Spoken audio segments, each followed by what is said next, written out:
Stephen King once wrote that nightmares exist outside. I was in shock from the crash. I could hardly stay on my feet. Hello, this is Sam Lake.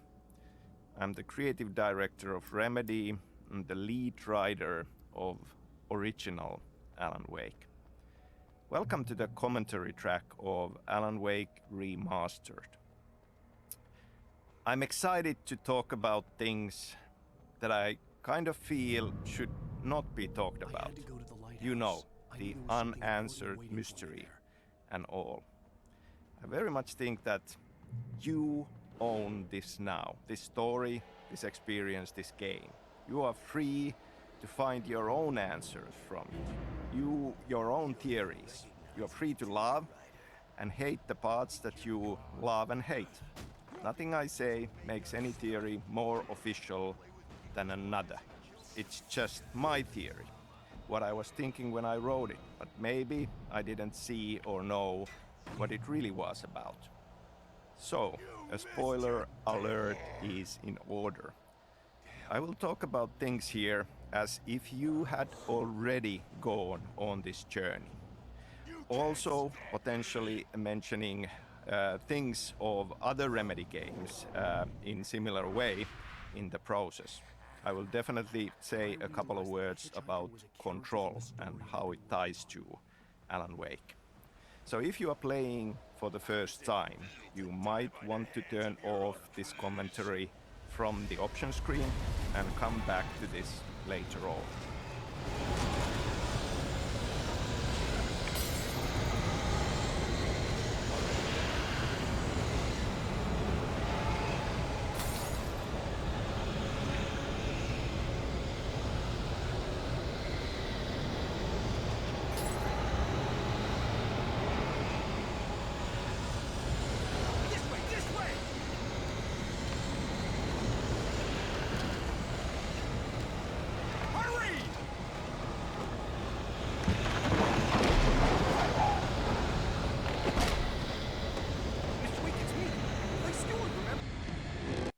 Was trapped. There was no way out.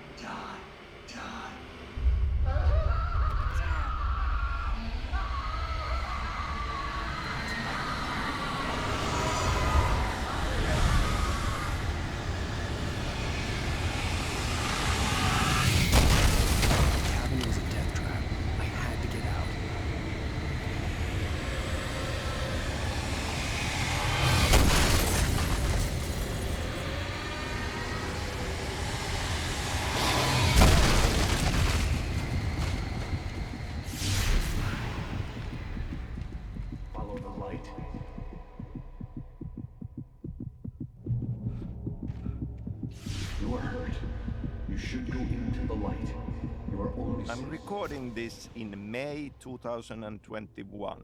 We celebrated the 11th anniversary of the original game last week. I'm very happy to be doing this. I'm very grateful for the continued love and support that all Alan Wake's fans have kept showing us. Where waves are both wilder and more serene, to its ports I've been. To its ports I've been. Do you understand? No. Follow my light.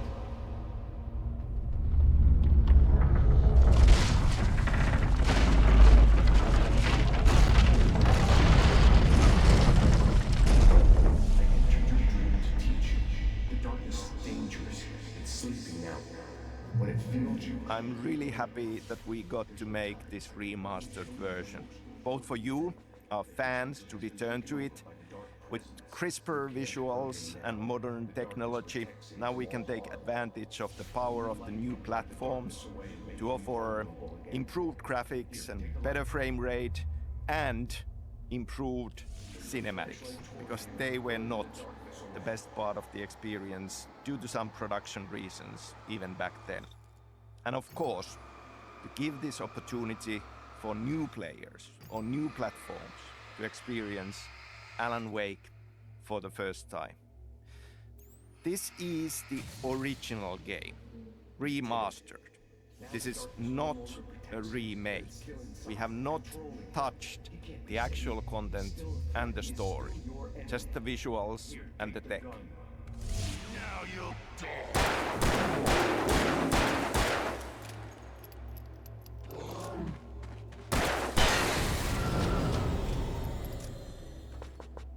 Good. You've done well. Remember what I've taught you. That is all. I will give you back your dream now.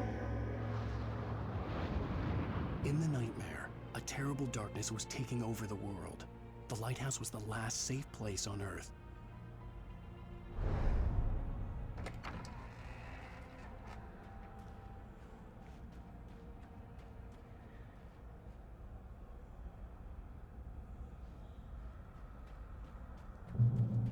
You led me this way, and now I'm gonna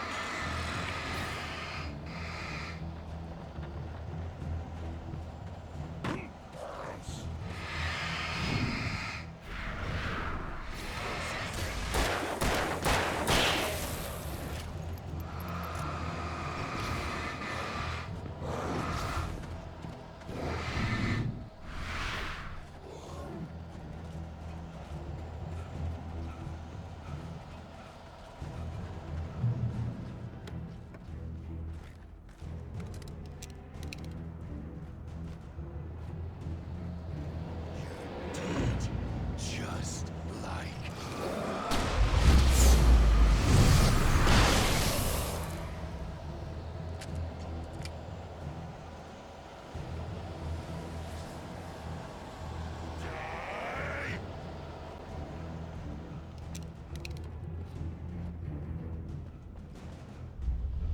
I can keep this up forever.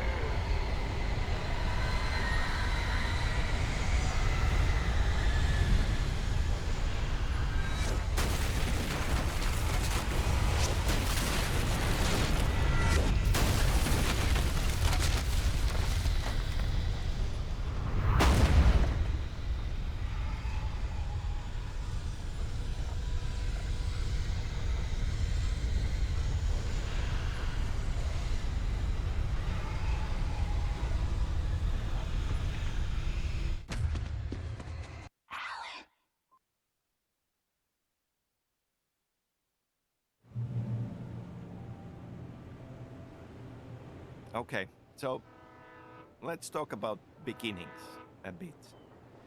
I mean, for all of these creative projects, it would be nice to claim that these stories and these experiences, the visions of them have just popped out of our heads and been ready.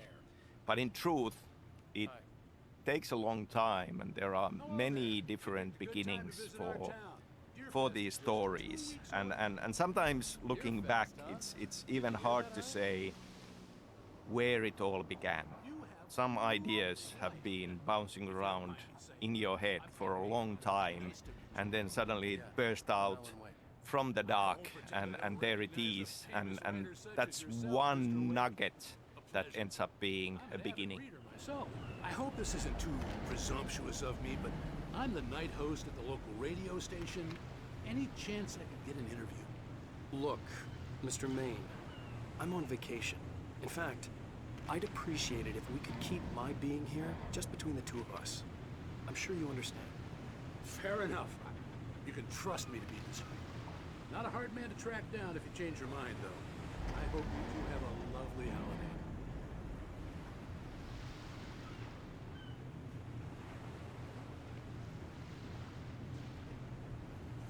Very nice. I got a couple of really good ones. I see you made a friend.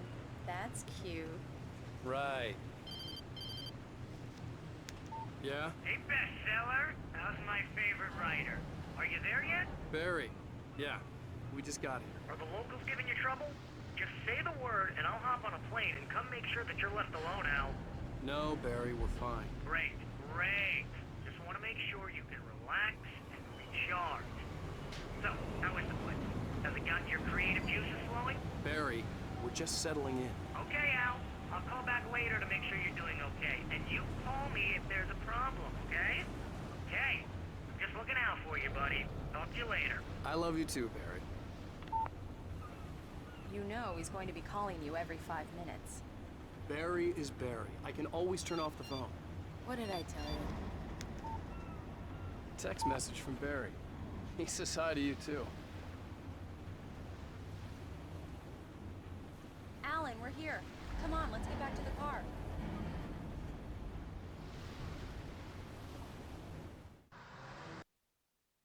One of the beginnings for Alan Wake deals with the structure of the story. Working on Max Payne games, I was writing a movie in my head, traditional 3-act structure. But that was around the time when everybody was watching DVDs, season DVDs of TV shows.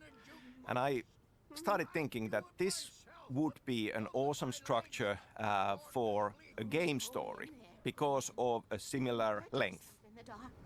I think I can handle it, ma'am. I didn't want to wait. I wanted to find Stucky, to get the key and get out as soon as possible. The waitress was giving me a... Cauldron Lake is a special place. Very inspiring. You got lucky this time, young man. You can hurt yourself in the dark. Even that sounds better than your singing. Are you all right? The Andersons, they're, local musicians. We're waiting for Dr. Hartman to come pick them. Bye, Mr. Wake.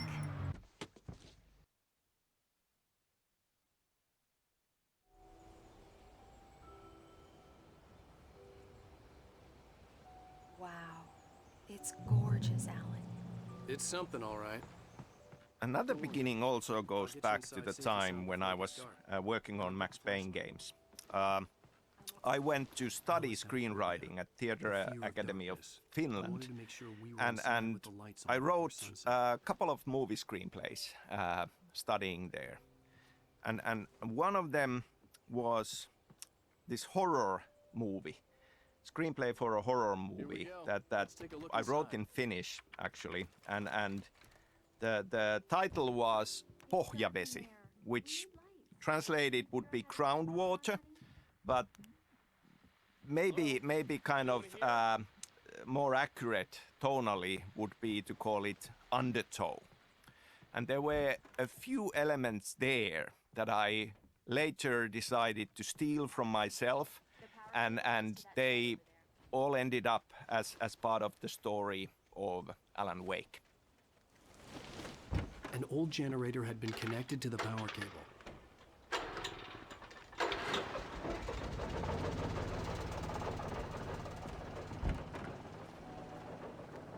The lights are on! Good work, honey. I'll freshen up a bit and start settling in. Okay, I'll look around a bit.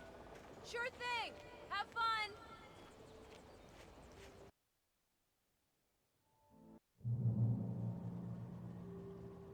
So in this movie screenplay that I had written called Undertow, there are several elements that I lifted and used in Alan Wake. The Anderson brothers, Tor and Odin, are already part of that. There is this witch-like character from Slavic folklore called Baba Yaga, and obviously her echo is very much present in the Dark Presence, in Barbara Chacker. And this mystical light switch, the clicker, is also part of this horror movie story already. Alice? Honey? Alan, I'm upstairs. I have a surprise for you. Well, hello there. I'm not the surprise. It's in the study. Go take a look. Okay. Surprise! The cabin had gone dark. All the lights were out. Another beginning that also was a lot in my mind already working on Max Payne games, and just bouncing around ideas and wanting to do something different compared to Max Payne, was that it just felt like a big deal and important to me back then that because at Remedy we make action games with action gameplay. And I was thinking a lot about the idea of what if we would have a protagonist, a hero you play, who is not a professional action hero. That felt like a refreshing thought at that point. Somebody who physically and skill-wise is an everyman, even though you could claim that Alan Wake does have attributes that makes him something else than an everyone. But for the challenges he faces, he would be unprepared. Alice? Hiko.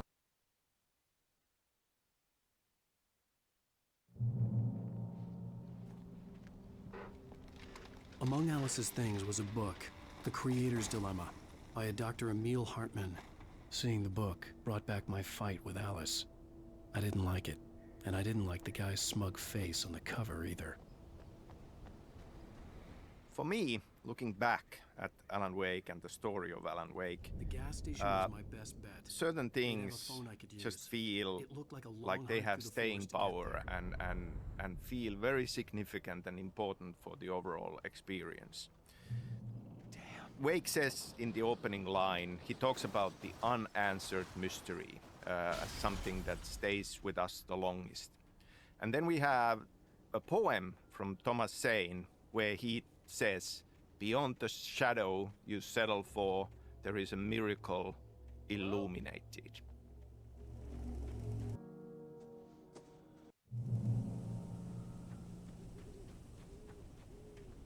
So if we take Wake's opening sentence about mystery and Thomas Zane poem about something beyond the shadow you settle for, I feel we are very much at the heart of what Alan Wake is about. I mean, we just tend to have this overwhelming yearning to have answers and to find one final truth about things. I mean, that's something that we want in real life. That's something that we often look for in fiction, because that kind of is something that consoles us. It's a very comforting thought, but then very often our lives are nothing like that. There is no one final answer. Things can be looked at from many different viewpoints, and this kind of yearning for mystery it's a great driving force. It's driving force for us for discovery and science, and in detective fiction, it's something that we chase, the answer. It just kind of is a great propelling force to drive us forward. But at the same time, should we have that final answer is the question. Hey! Hey, you! Fair and square.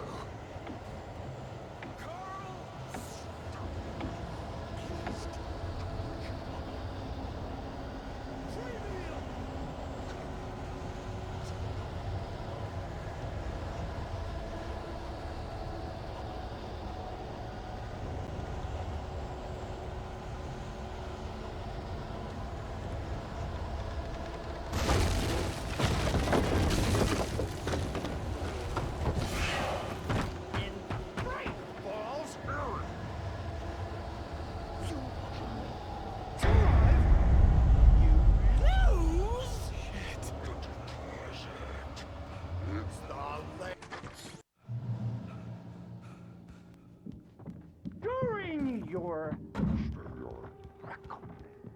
trying. Yes. It's the latest. Bright Falls Sheriff Station. How may I? Hello? Roman, let you choose. The spat.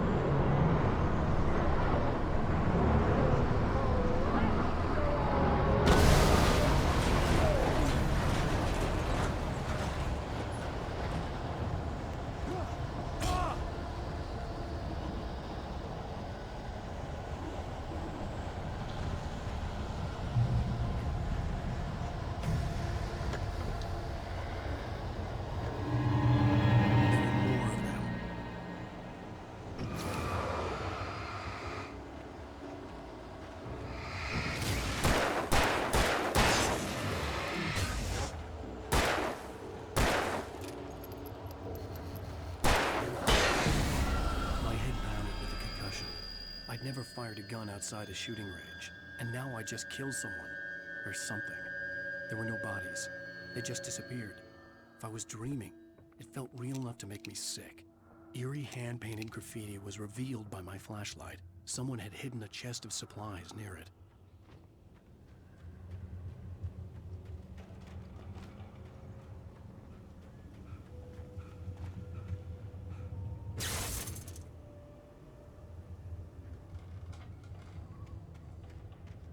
The dark forest was the last place I wanted to go, but I had no choice. I had to get to the gas station.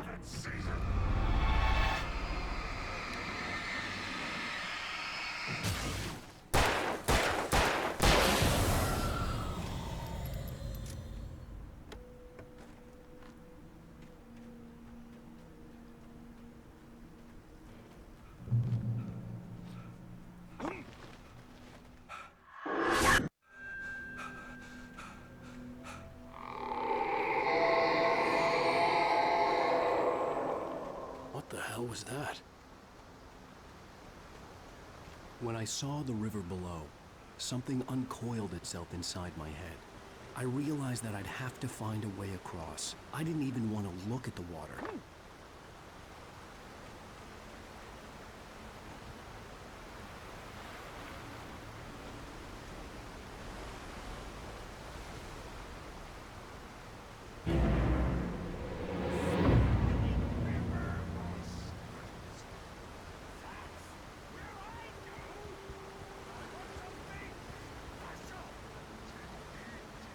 Stucky was still out there, in the dark, stalking me.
The staircase was broken. I had to make my way up some other way.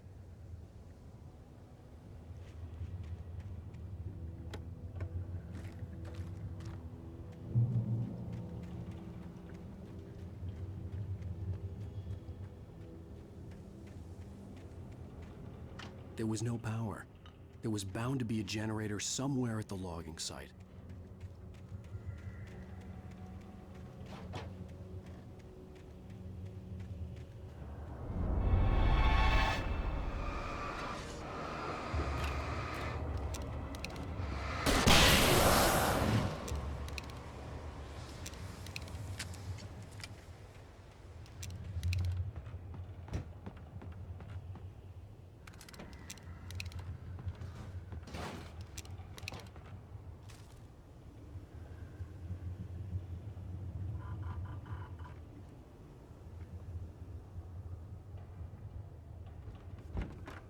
all this forestry equipment around, there had to be something I could use to reach the top.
The gas station was closer now.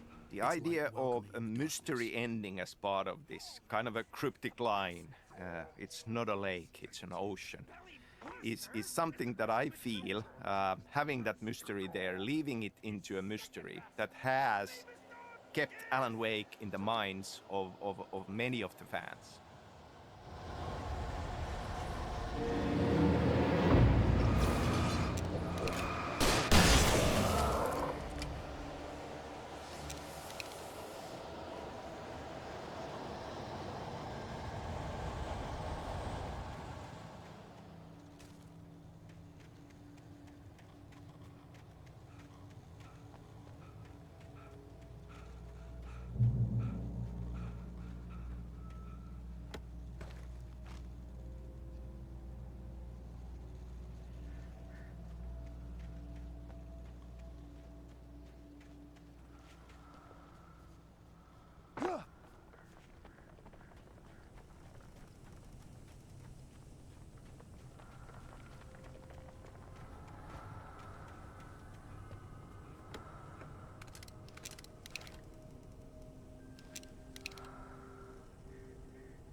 Salad, no.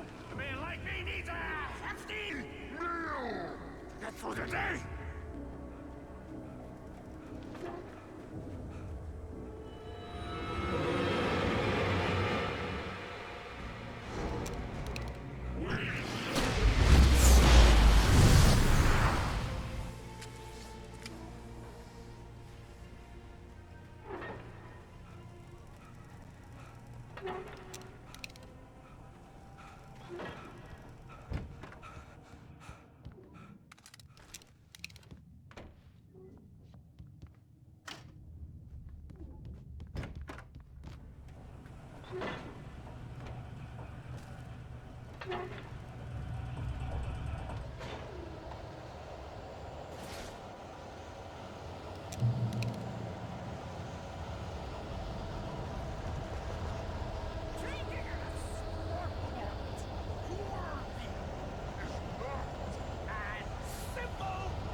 It can be dangerous.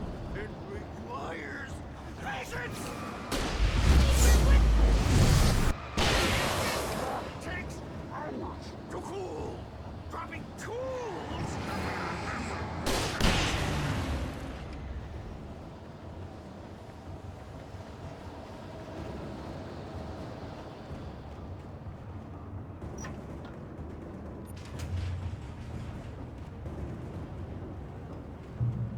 So I suppose thinking about the mystery ending of this experience, it is very much something that in fiction that I get excited about and I love is a part of them that you know, something that you will keep on thinking about and pondering about is something that excites me personally, and from that perspective I love to craft experiences like that. I love to have elements there that are open to interpretation, that you can piece it together and find an answer for you.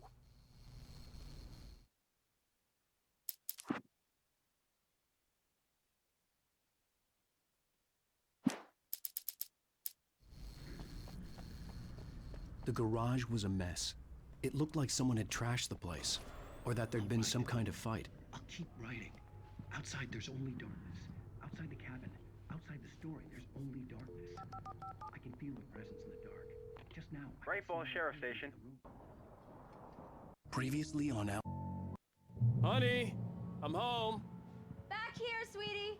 How was it? This is Alan Wake's story, told from his perspective and his point of view. And at the same time, Alice is a hugely important character. She has very little screen time, but the scenes we have Wake together with Alice, we learn a lot about Wake as a character. And Alice remains as his motivation through the whole experience. Do we actually clearly get to see Alice as a person? Or are we seeing the version of Alice that Alan Wake sees or thinks she is? Because he is very much wrapped around his own struggle, his own flaws and thoughts.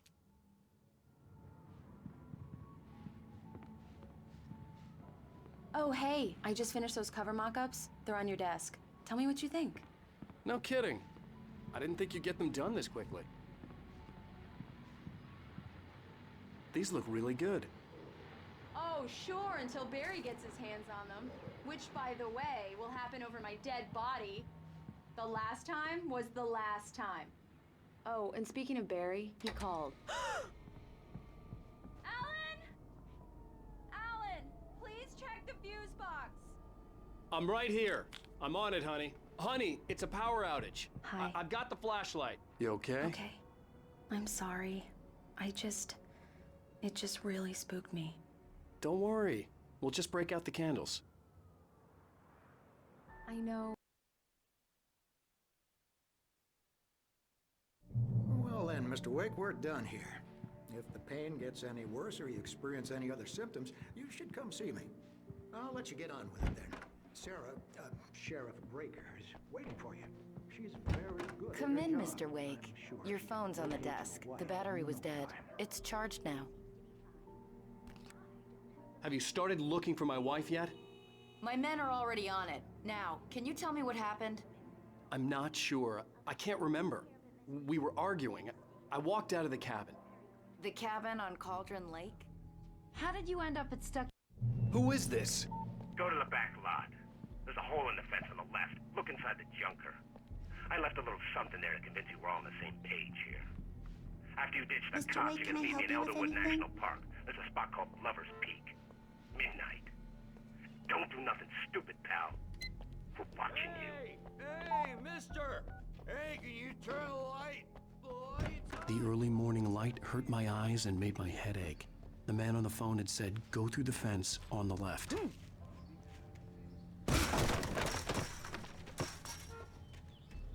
Alice's driver's license had been placed on the front seat. The caller meant business.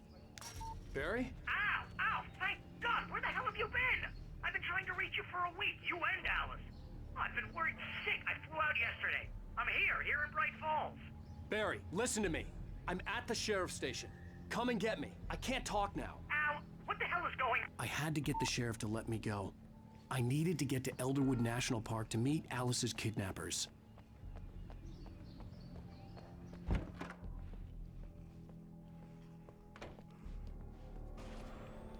A writer is a light that reveals the world of his story from darkness. Marvelous, Sarah. I just wanted to settle all the damage the Anderson brothers might have inadvertently caused on their recent and regrettable little outing. They are not accountable for their actions, of course. I can assure you that my staff has been reprimanded. Tor and Odin never caused any trouble to anyone when they were still living at their farm. Indeed. All we can do is to slow down the progress of their dementia. Are you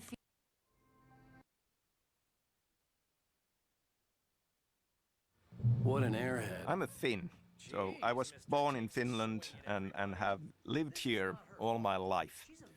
At the same time, I've been pretty much raised with American popular culture, comic books, TV, movies, books, and it is a huge part of the inspiration, but it's always felt like, you know, this kind of a unique perspective of using that inspiration, but being outside and looking in, and that gives us a unique perspective. And everything's just what it sounds like when you say stuff like that. Wait here. Easy there, boy. I'm almost done. Hey, Rusty, right? You run cabins. Oh, Mr. Wake. I'd shake your hand, but mine are kind of full here. Actually, I'm sorry about this. Would you mind grabbing the registration form from the desk? It's just across from Bucktooth Charlie. Okay, sure. Seriously, Al, you can't just go and meet a kidnapper. Those situations always end up in disaster. You gotta talk to the cops. She's my wife, and it's my call. Can we talk about this later? I think this is the form you wanted. And here are the keys. Okay, you're all set, Mr. Wake. Glad to have you staying here. Thanks. Can you tell me how to get to Lover's Peak? If you're trying to pull a joke on me, freak me out, it's working. Ha ha, let's have a laugh on Barry.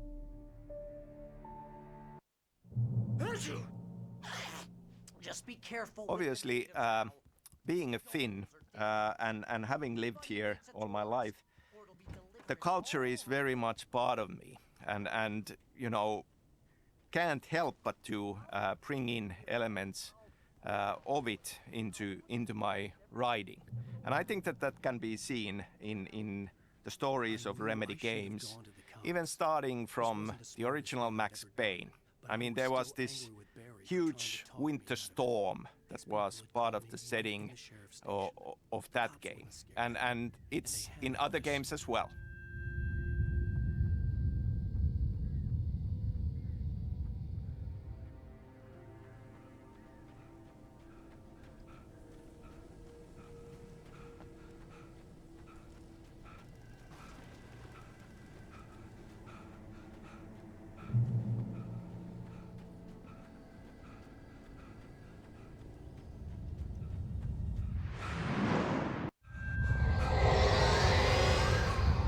Vision left me weak. This was no head injury.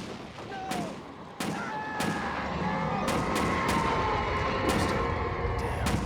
Rusty, hang on! Oh, They're coming! Please, help me! Help me! Help me!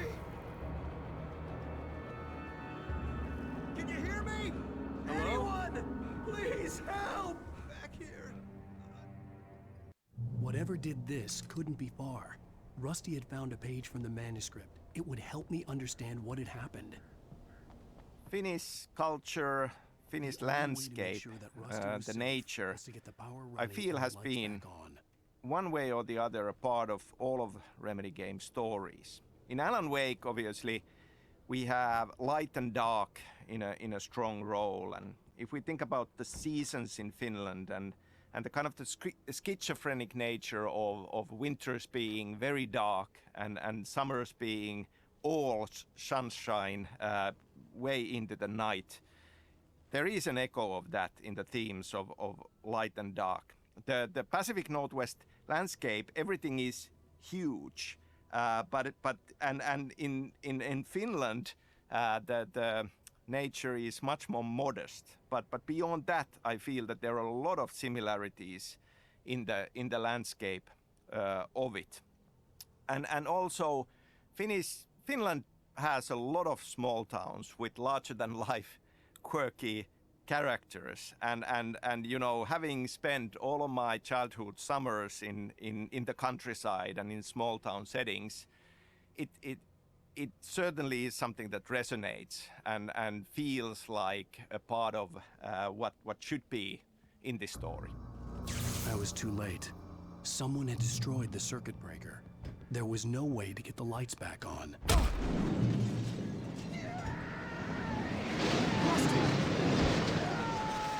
Rusty! The ground was covered with orange ashes. Nothing moved through darkness.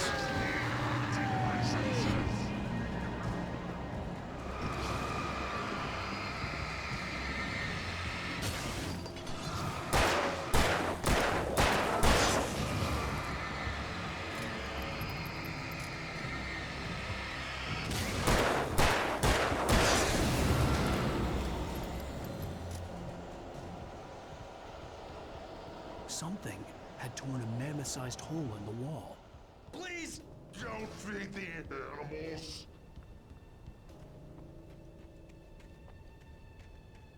Fishing is only permitted for those visitors who purchase a park fishing license.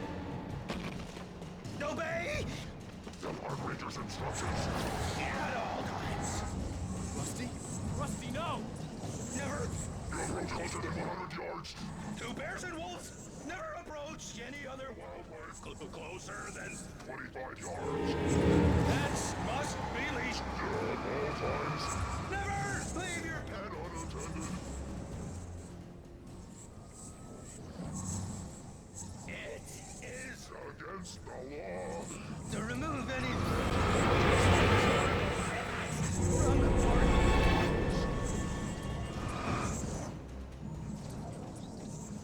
This includes even rocks you may find along the river. Even cemeteries.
Still on the Finnish culture, I mentioned the horror movie screenplay I wrote, Undertow, and Anderson brothers, Tor and Odin, being a part of that already.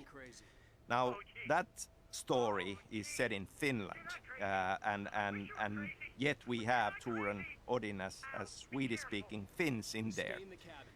Now, we never go into details in Alan Wake on their background, but they just might be Swedes, or they could actually be Finnish Swedes.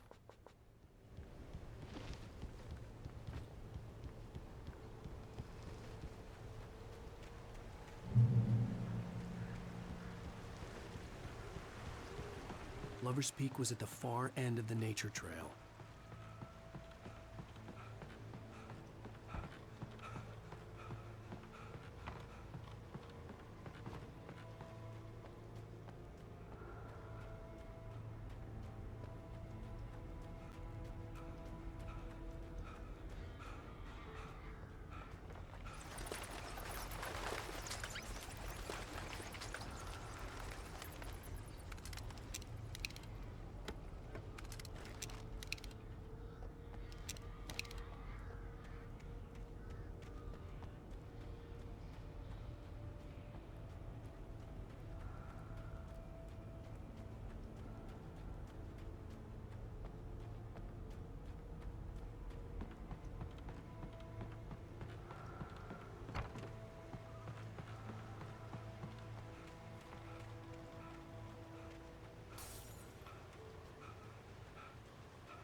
You can see them too?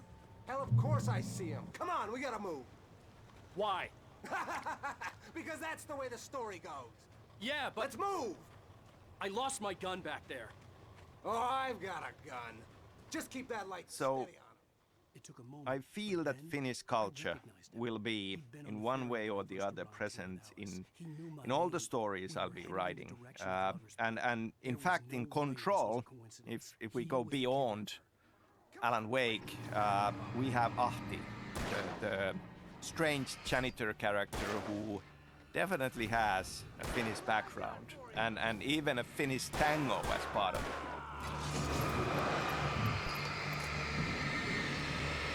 Monster!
Stairs, Wake. Use the flares from the emergency box to hold them off while I get these boards off. Give me the gun. Yeah, no can do, Wake. Are you kidding? Give me the gun! No time for back talk. Pull them off, damn it.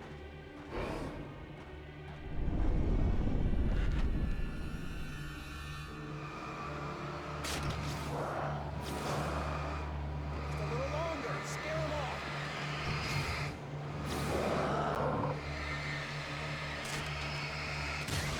Get some light on those bastards.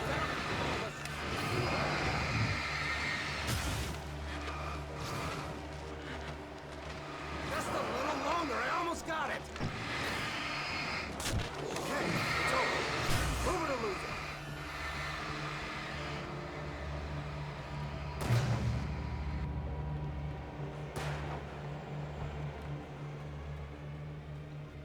Better get ready.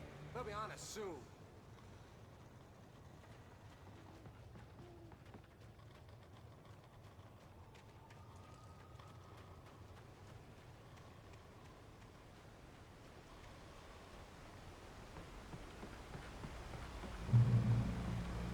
This is it, Wake. Last stand. There's more flares here. Get ready. We fight them as long as they keep coming. Give me the goddamn gun! They're coming! That's not how this goes. Get with the program, Wake.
here! I swear I'll kill you if you hurt Alice! Do you hear me?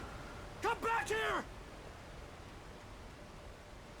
He had Alice, and he wanted the manuscript because he thought it held some magical power. But I had no manuscript to give him. I had to get back to Barry and figure out my next move.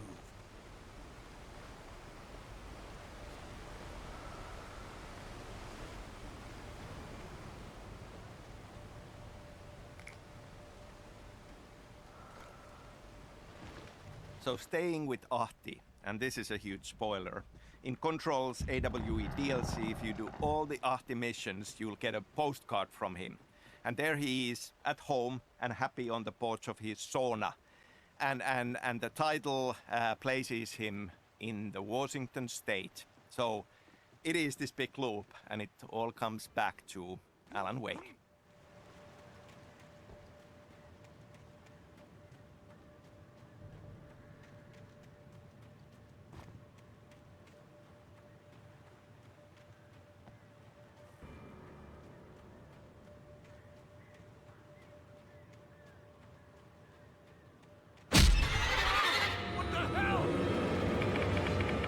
Rusty warned me about these traps. It hurt like hell. I was stuck.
Stay out of sight.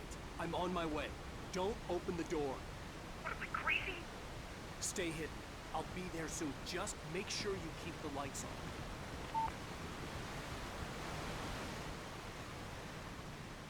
I still had to reach Barry at the cabin, but at least I was out of the woods.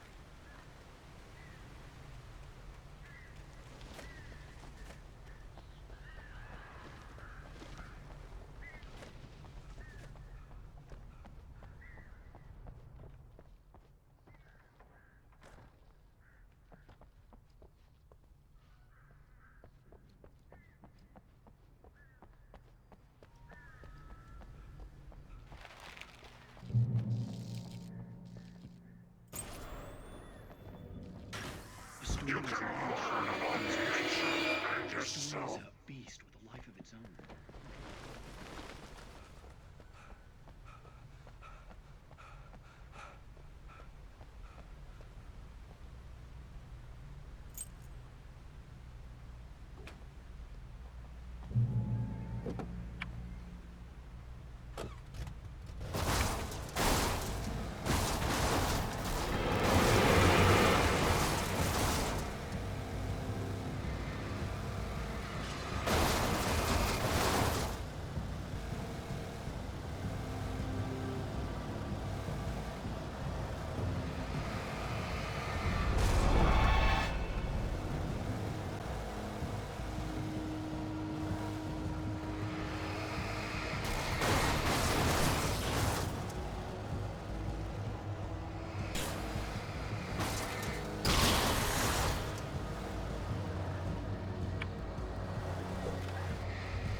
The flare gun was probably the best weapon I could imagine against the dark things I was facing.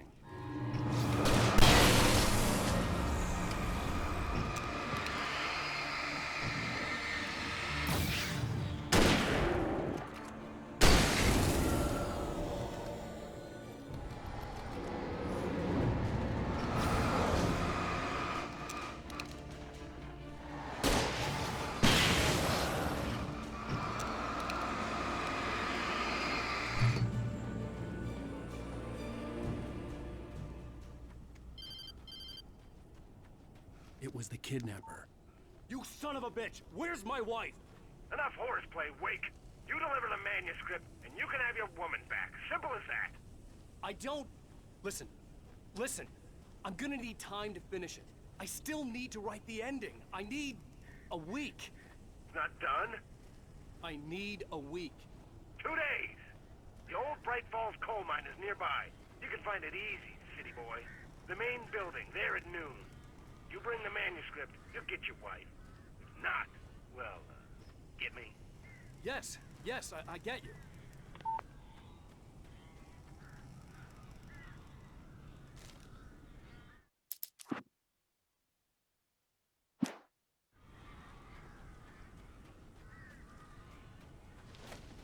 Barry had talked about birds over the phone.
I'm sorry for thinking you were having a psychotic episode, man.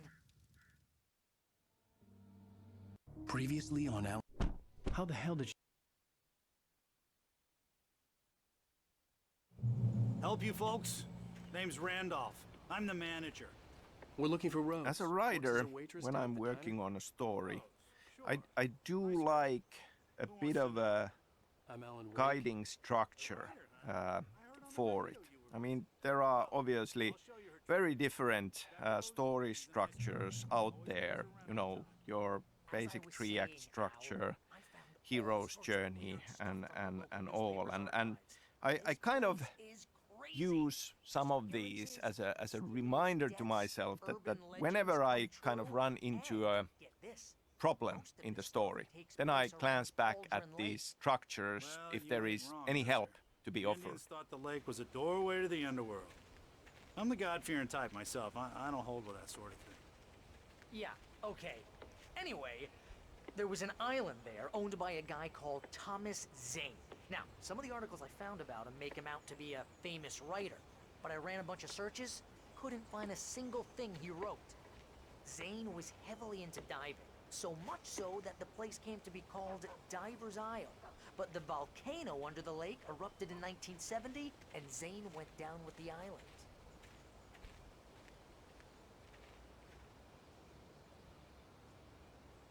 It gets better. A local girl, Barbara Jagger, drowned in Cauldron Lake just a week earlier. They were lovers. Sure, Jagger's a local spook store.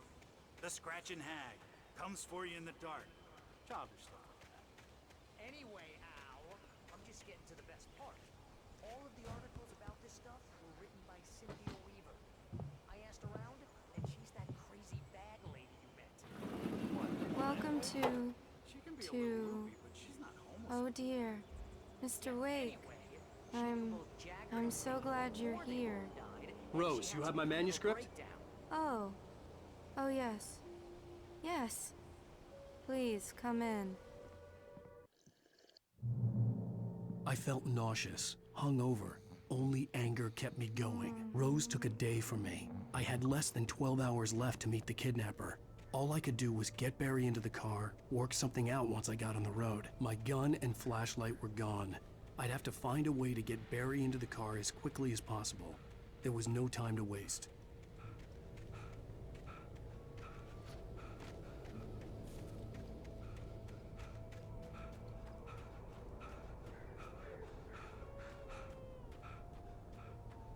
Oh, you're gonna get it now. I hated to leave Barry behind, but there was no way I'd miss my appointment with the kidnapper. Mr. Wake, come on! Make it easy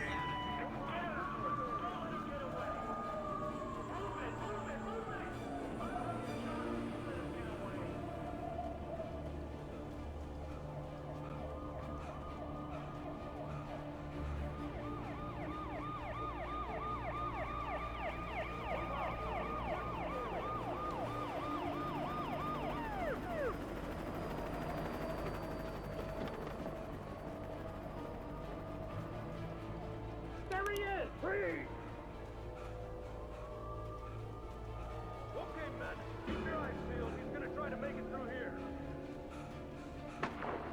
Oh, damn.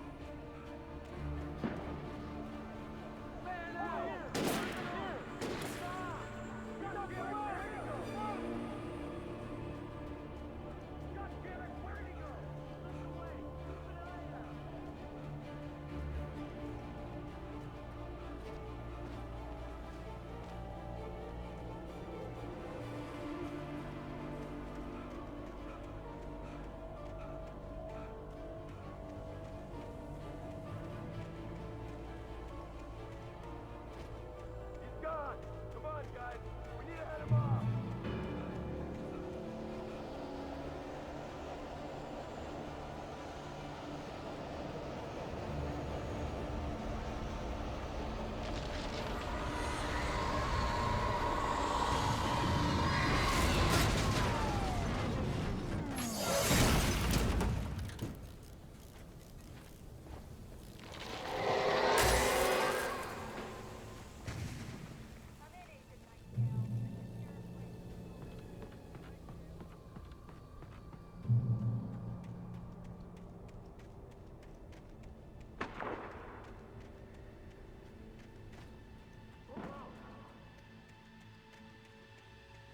Search the area.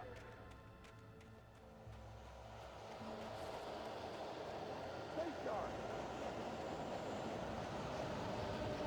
This way. Over here.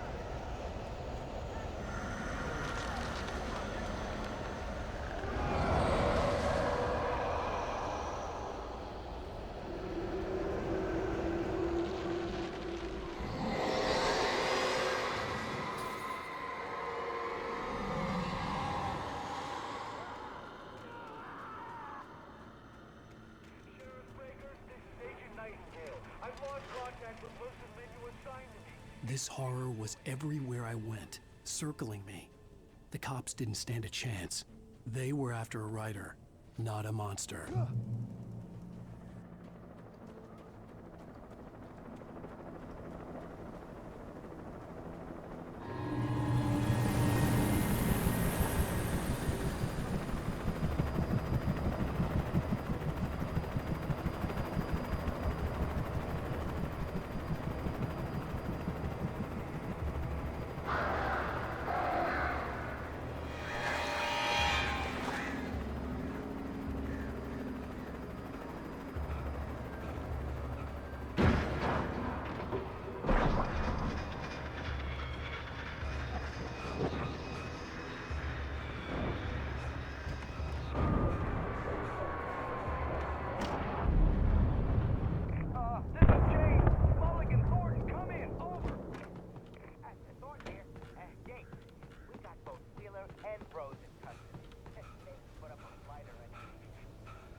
I imagined that the broadcast tower in the distance was part of the local radio station. Maine seemed like a decent guy. Perhaps he could give me directions to the coal mine.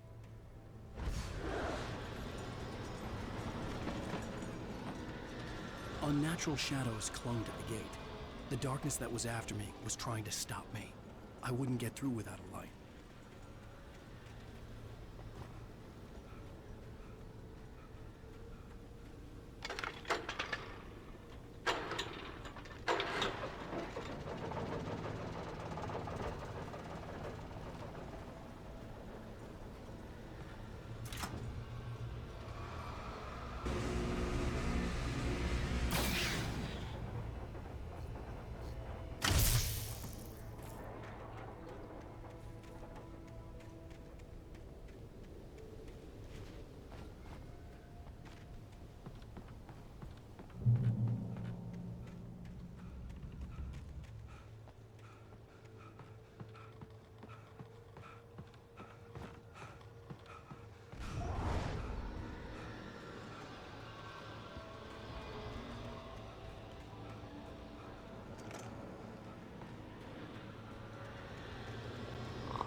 It took me a moment to So Alan Wake is a psychological thriller, and we are on this journey into Alan Wake's mind. And if we think about psycho thrillers, you know, there is always that question on, is this true? Is this really happening? Or is this part of the madness? And if it's madness, is nothing true.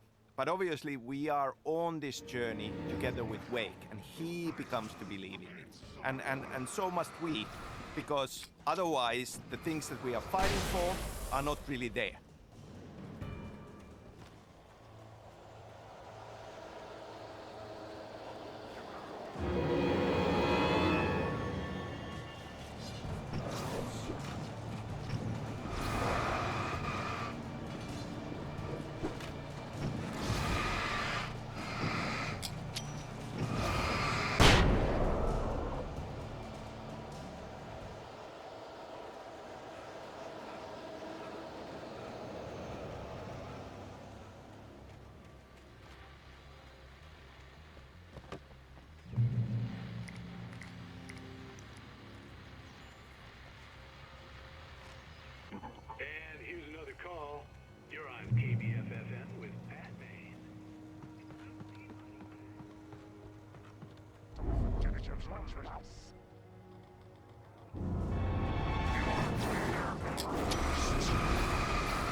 hope Maine The big could lend me a theme, car to get to the obviously, coal mine. in this thriller is fiction coming true.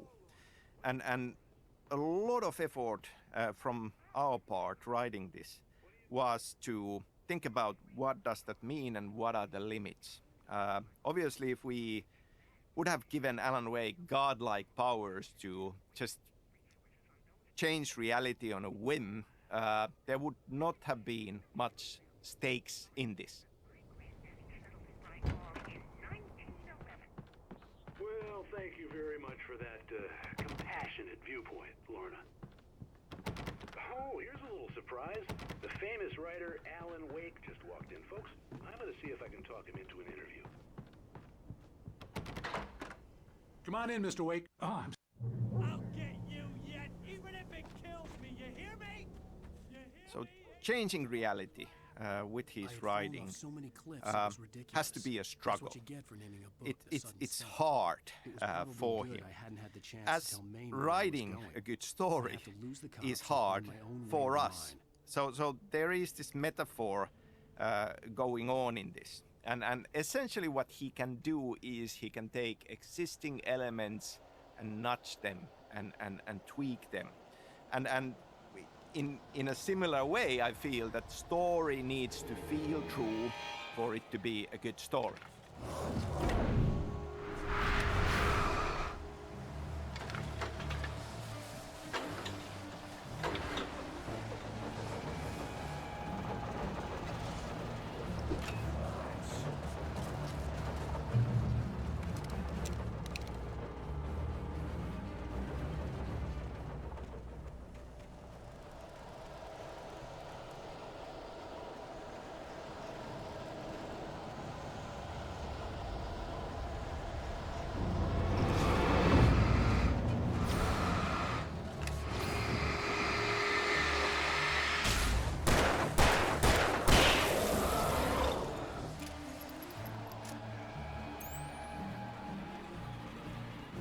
There was no sensible reason for the power company work lights to be here.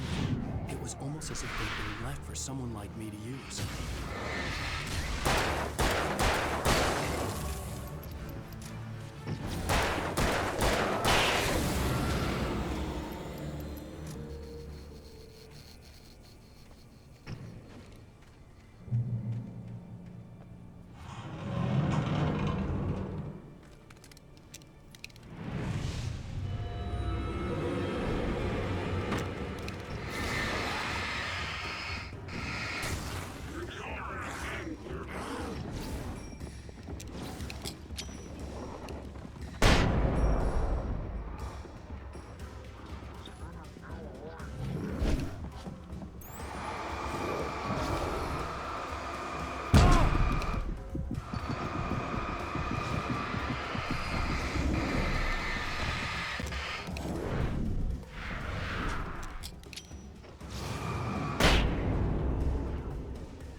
Hello? The most stubborn man I've ever met. Alice? Alice? Alan, I'm so afraid. He keeps me in the dark. Please help me. I look at you, Alan, and it's not you. It's something else. Looking out from behind your eyes. Alice, I'm here. I'm so alone here. It's all gonna go to hell. You need to be careful. Cooperate. The connection had been terrible, but that wasn't the only thing that hadn't been right with the call. She sounded wrong somehow, but she had called me.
could see a railway bridge up ahead. And a So in the warehouse of some game, sort through on the these opposite in-game shore. television I hoped I could find a car inserts, from there. we learn about Alan Wake's writing process, how he was trapped in the study of Bertlek Cabin and how he wrote the manuscript. And we learn that he becomes aware of the Dark Presence's plan and how he starts to hide in keys for his success into the story. I mean, hiding his truth and his escape, his ultimate victory into the story. And there is an interesting metaphor there about writing process in general.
As a teenager, just starting to get interested in writing, Stephen King had been a source of inspiration to me. I thought about all the inanimate objects that had come to life in his books. No one is safe in a good horror story. Certainly not the protagonist. That's what makes them fun. This was anything but. The darkness could possess anything, and it was getting closer.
Alan Wake hiding keys for his escape and his success into the manuscript story is a metaphor of a writer who is writing story for entertainment with many needs coming in.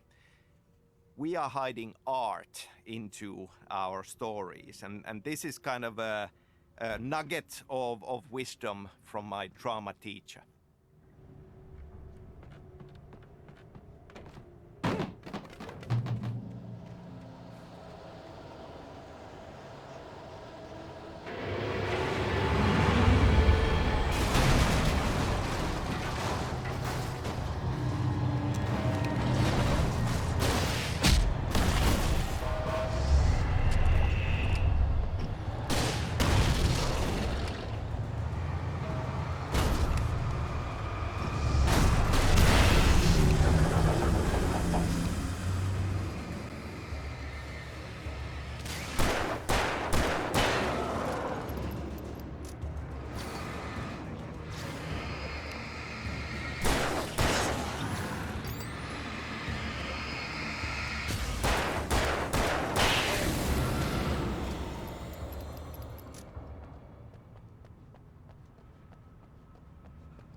Today, I will So I've meet the been kidnapper, asked and he would give me Alice. I wouldn't a give him few any other times, choice. like how The much drowning is man will clutch Alan at Wake, straw. Sam Lake as a writer, and Without realizing it, I'd come my to my believe that answer the is story in the manuscript was not coming really true. at all. The current of its But narrative there had taken is me deeper a and certain deeper kind of a into truth dark to the waters. idea Alice had that been taken there from are, me. of course, Barry was we probably in always jail. I was a draw from fugitive our from the FBI. own The experience. whole world taken And I over think by that the dark presence was trying to surprisingly, destroy me. a few of the Remedy games in some way are metaphors and commentaries on video game development.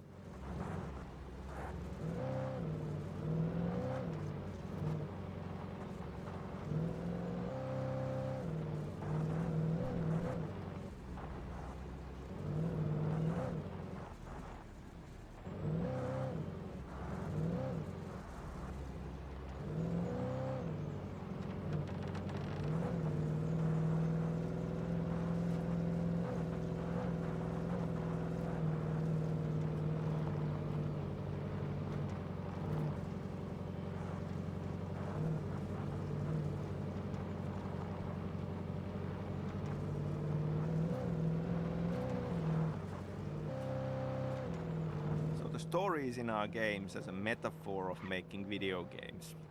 I mean, obviously, in these past 25 years, a considerable amount of my life has gone into making video games and thinking about video games and struggling with the process of making video games. So it's not a surprise that these elements sneak in.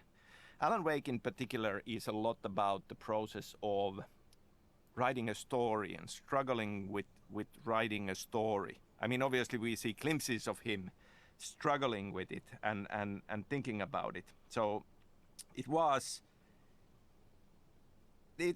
one of the reasons why this game is so close to my heart.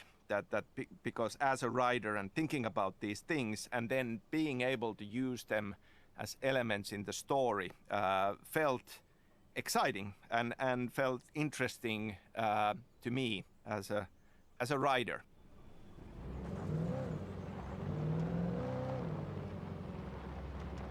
I was early.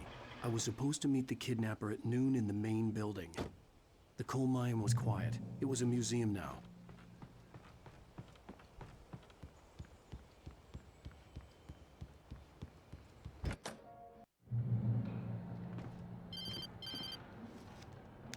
Wake. Where the hell are you? Change of plans. You know where Mirror Peak is? It's a big mountain north of where you are. You follow the path from the mine, you can't miss it. There's a lookout point there. I'll be waiting. I'm through being jerked around by You you. want to see your wife alive? Because if you do, you better watch what you say to me. Do we understand each other? I want to talk to Alice. Yeah, and I want the manuscript. Don't keep me waiting, Wake. Hello? Hello! Ah! I'm gonna kill him. I had to get to Mirror Peak.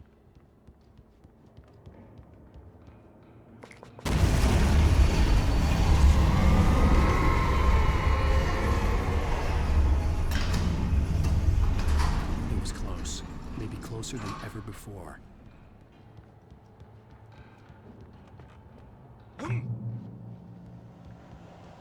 Now in this commentary I talk a lot about my own perspective and how I see these things, but it's always important to mention that making video games is very much a team effort. There are a lot of brilliant, talented people working at Remedy and we're working on Alan Wake, and there are a lot of inputs. You know, as a writer, you have a story in mind and you find it to a certain point. But then you have a lot of people bringing interesting, cool, surprising ideas to the table. And then it's a challenge to kind of pick and choose, take those in, and let them change it for the better.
know, in this commentary, I talk a lot about my own perspective and how I see these things, but it's always important to mention that making video games is very much a team effort.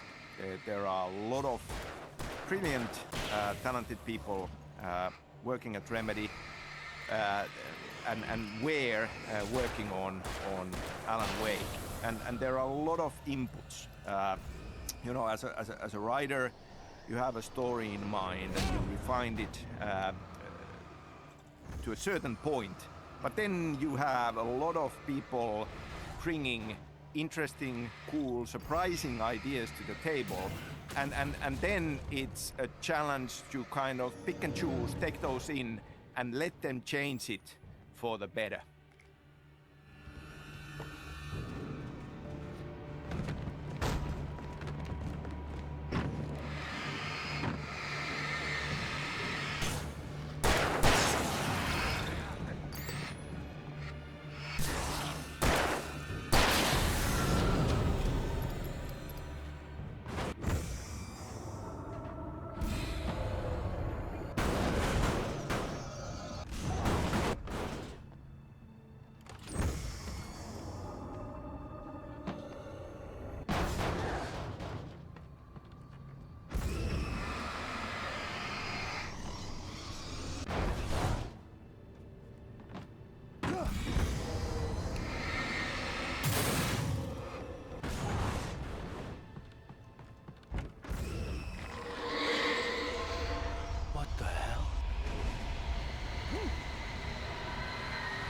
The only way to reach the hillside ahead was to go through the building. I had to find a way to avoid electrocution.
There was no way the flashbang grenades were standard power company equipment.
For Alan Wake's story, a lot of the backstory we discover along the way comes from 60s, 70s, and even 80s. Now, I was born in 1970, and so kind of when I think about elements of Finnish countryside and cabin life during summers, it has this golden sheen on it that you often have, you know, when you are growing up. And when I think about the backstory of the 70s with the birdleg cabin, these are the kind of feelings and images that I think about.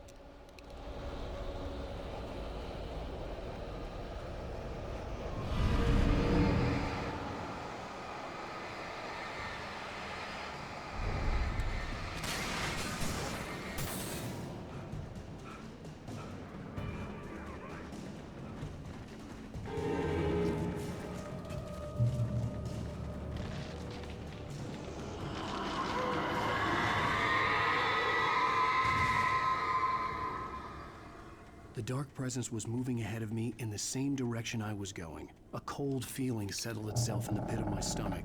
Was it going for Alice? The graveyard shift may cause cancer.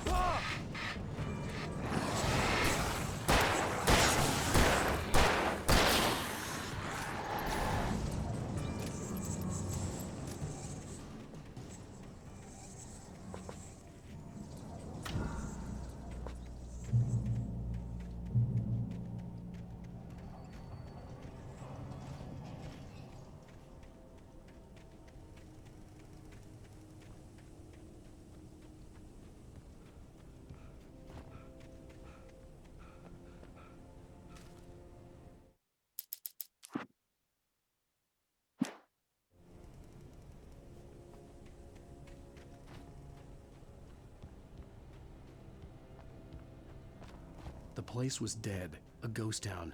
Had been for decades, maybe a century.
outside of riding is a struggle. I feel ill. I managed to make my way downstairs. There's a shoebox filled with books and papers by Thomas Zane. It's very hard to focus, but I managed to read some of it. He's a poet, and a good one. He writes of muses and creators summoning fabulous things.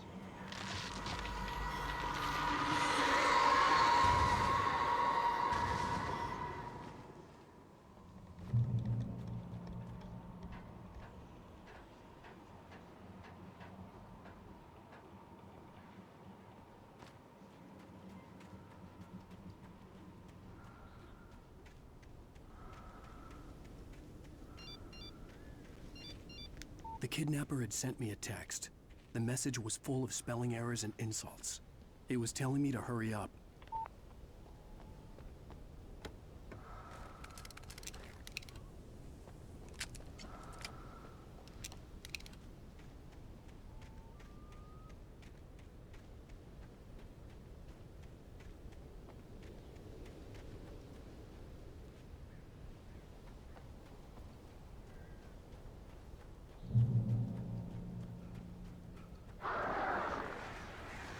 Birds.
I'd have to make my way up this mineshaft in order to go on.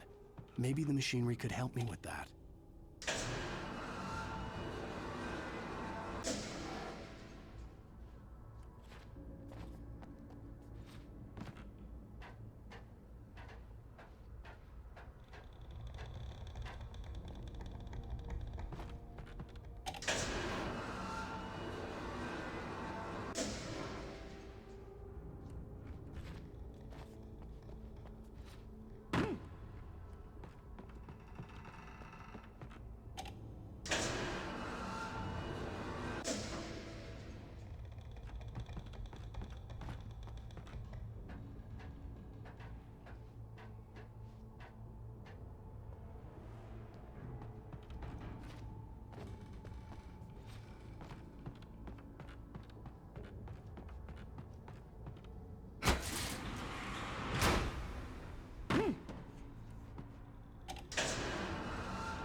Great. Another cable car. Just great.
see Cauldron Lake. I thought I could make out the spot where the island and the cabin had been. There was a light near it. It had to be a boat.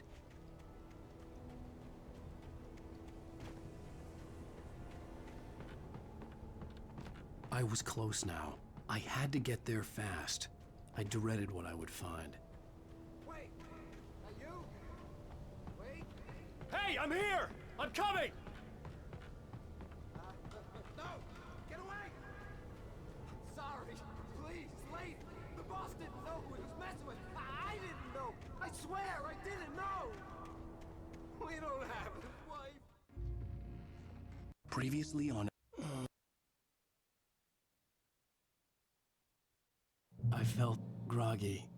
Part of the big backstory element obviously deals with Thomas Zane, the diver and the poet, Barbara Jacker, Emil Hartman, and Cynthia Weaver, all in this 60s, 70s landscape in this story.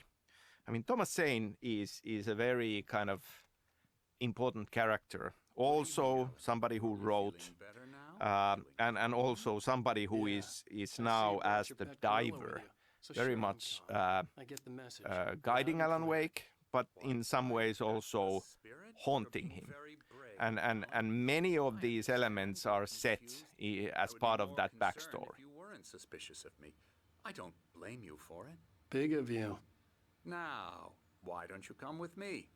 We'll reacquaint you with my clinic and go over everything you might have forgotten. Little walk and some fresh air? Yes, it will do you good. This corridor is for patients. Most of them aren't here right now. Jack took them out for a fishing trip, except for the ones who are particularly vulnerable, of course.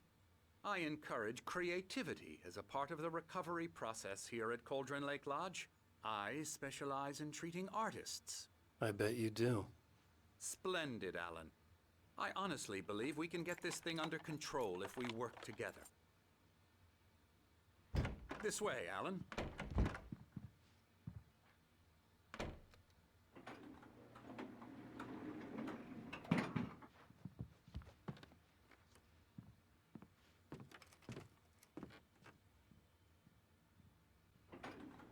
Now, Alan, from past experience with you, I know I need to get right into the heart of the matter as quickly as I can after an episode. So I'm just going to say this. Alice is dead. No. You're in a very vulnerable state until you understand and accept this. Alice drowned, and you couldn't face that. You're suffering from hallucinations, paranoid delusions, unusual thinking, an obsession about light and darkness, a feeling that everything revolves around you, your thoughts and dreams. Your mind has constructed an elaborate fantasy scenario in which your writings are affecting reality. She has been kidnapped and supernatural forces of darkness are trying to stop you. We go this way, Alan. So who is Thomas Zane as a character, really? Through the years, I've read interesting fan theories about him, and I'm not going to dive too deep into these things. But it is an interesting question. Like we see some glimpses, especially in the DLC part of it, where we start to think that is he being completely open and honest with us about his motives and who he really is, and how does this thing loop around between the fictions of Zane and Wake? Skeptic by nature, Alan. We both know this. Everything can be explained logically. So part of the backstory we are dealing with is about old gods of Asgard, of course. They, in a way, belong into the same continuation as Thomas Zane. I mean, we are talking about artists who, in a way, have come into contact with these dark forces and ended up affecting reality in one way or the other.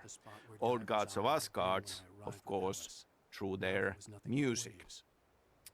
And music is a big part of story and storytelling of Alan Wake. In the weather forecast. Well, no matter. This way. Follow me. Alan, what I'm telling you is good news. Right now, we're in control. Every time you have a relapse, it gets more and more difficult to resurface from the dark depths of your imagination. Not surprising, considering your profession. Imagination is what you work with. After all your nightmares, this should come as an immense relief to you. If it doesn't, why is that? Because I'm lying? Or because you don't want to admit that you're not well? It's very natural for you to think of me as your enemy. It's part of the illness. I let him talk. Hartman obviously loved his own voice. His words echoed madly inside my head. I dug my nails into the palms of my hands to stay focused. You need to work with me. Once you accept that, we can begin the journey towards your recovery. Come along. Let's go inside.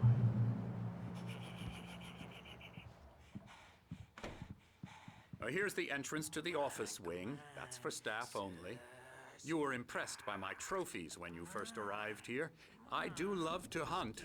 The great outdoors, man versus nature. It's wonderful stuff. Pretty damn wonderful, yeah.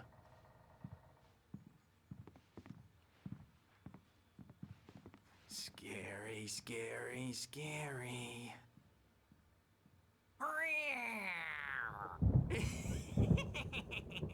Emerson.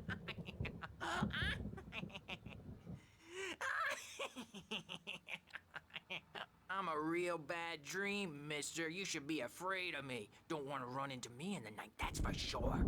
Please, Emerson. Mr. Wake is confused enough as it is. Yeah, you'd like me to go away so you won't be scared. But you can't just decide what kind of dream you have or when you have it. Emerson.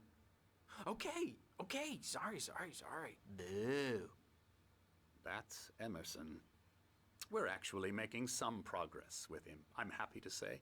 He works on video games. Ooh, yeah. It's trash, of course, but it does involve some small creative effort, which makes him receptive to my therapeutic methods.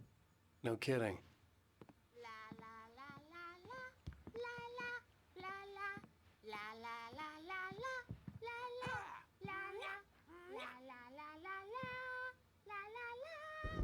Now, you might have noticed the typewriter in your room. You've been writing as a part of the therapy. As soon as you feel up to it, you should continue.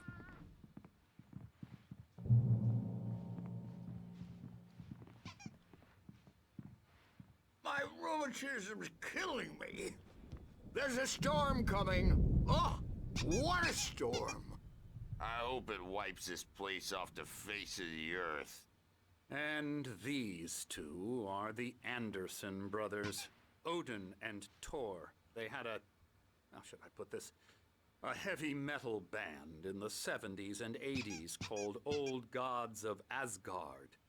They even adopted new first names to complete the image of Viking gods. After the band broke up, they lived on a farm nearby.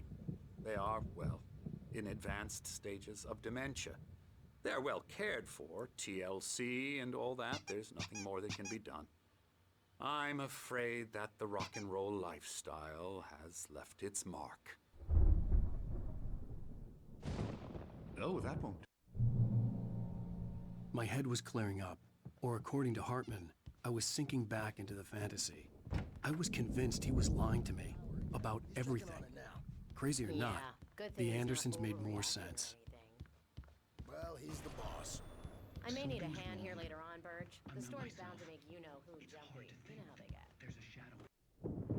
I didn't know what the chaos was all about, but it could be my only chance of getting out of here.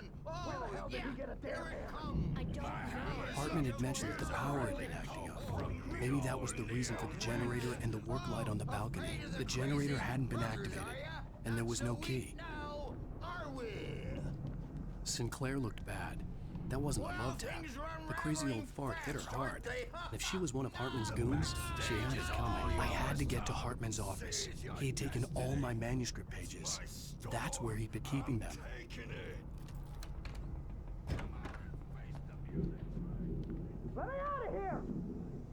Equipment, do you hear me? I'm gonna do your crazy quack ass Barry? sled. Ow! About time! Seriously! Do you Man, have any glad to idea see how much you.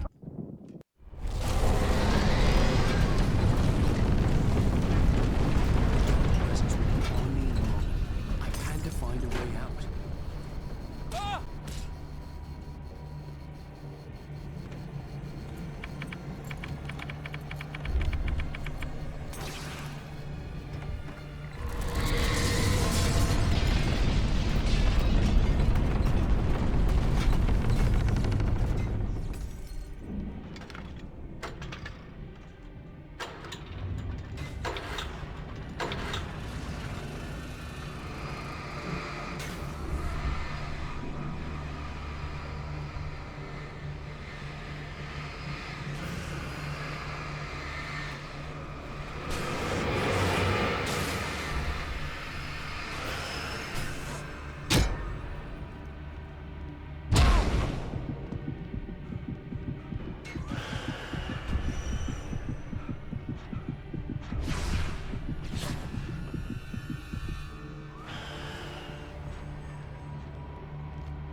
but the gate's locked. You're gonna have to go through the hedge maze over there. Barry, I don't have a light. Take this, Al. Oh, God! Look at the house, Al!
open this gate?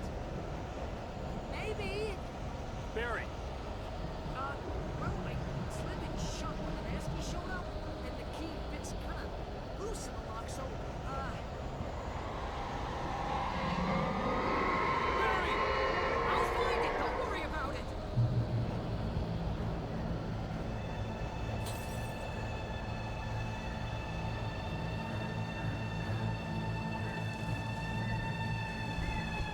Hurry up, Barry! I'm on it! I'm on it!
I had lost my gun in the crash.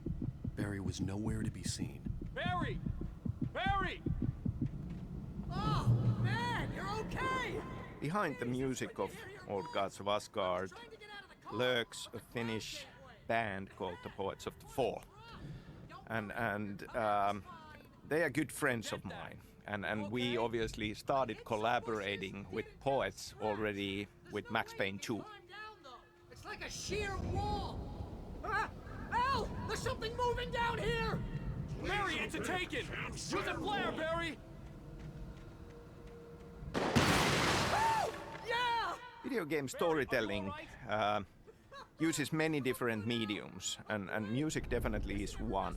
And at some point I started thinking about the idea that we would have a fictional band and we would custom create music that would be in-world, and with that we could have lyrics and themes that are part of the storytelling.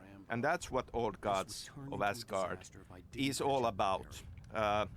We had multiple songs created by Poets of the Fall for the first game. We continued with that in Alan Wake's American Nightmare, and now in Control we have done it again with Take Control. Now I feel this is a wonderful direction, and I'm sure that in the future we will be looking into this as well. Other than that, licensing songs for Alan Wake was an important part of the episodic structure, finding fitting songs for end of episode moments, and I'm still very proud and very happy of the selection of songs that we have from David Bowie and Nick Cave and Poe, all greatly fitting into this experience.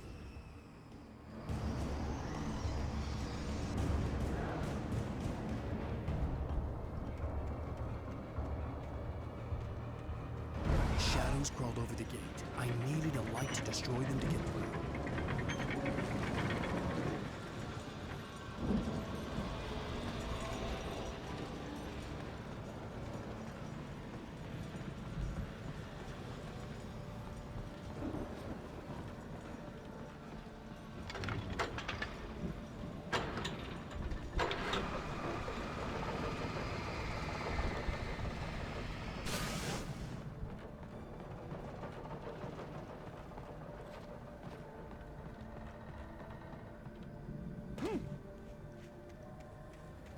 I could sense the movement in the woods ahead.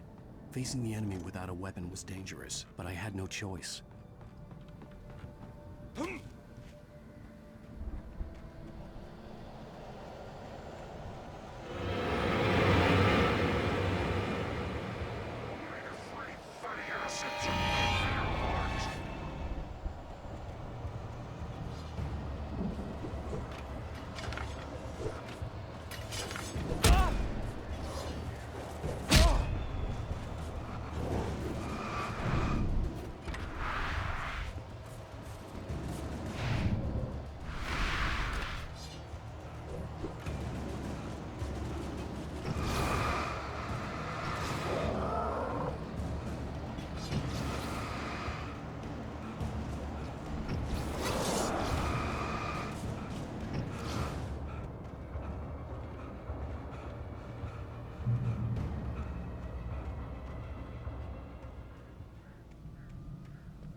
car was driving away from the farm, headed in the same general direction as I was. For all I knew, it was Barry, caught in the consequences of leaping before looking.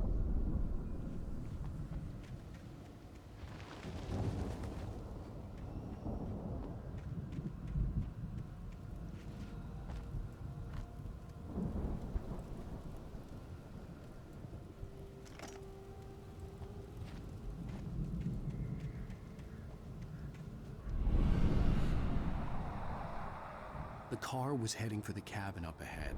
It wasn't far. If it was Barry, I would see the damage soon.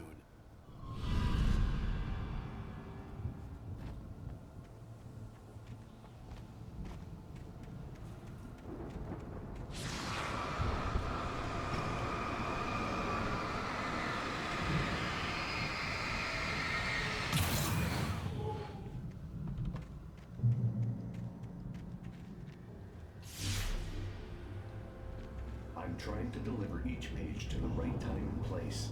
I'm trying to show you how the story goes. I had seen glimpses of the light before. I had seen it in my dream. It was a strange spaceman or a diver in a bulky suit. He was the one who'd been placing the pages on my path.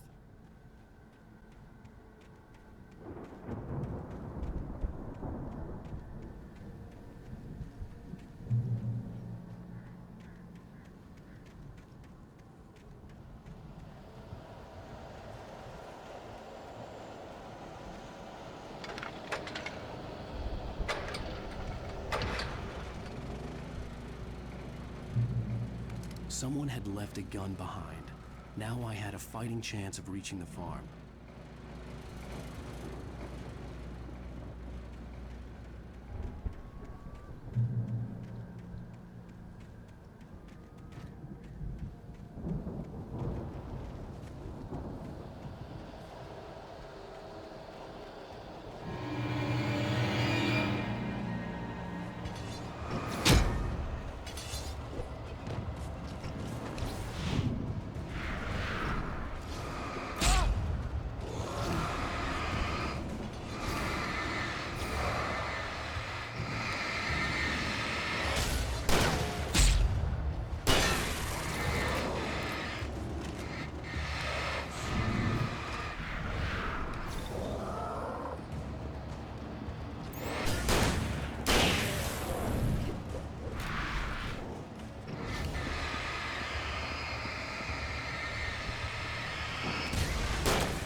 Hello? Anybody here? Barry! No! Danny, you're not! Please! What are you? No! Don't! I'm sorry!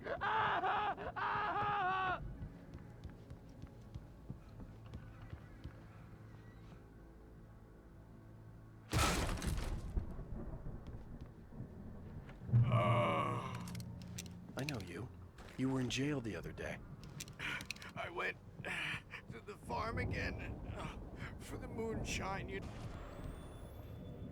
I've run through every possible course in my head.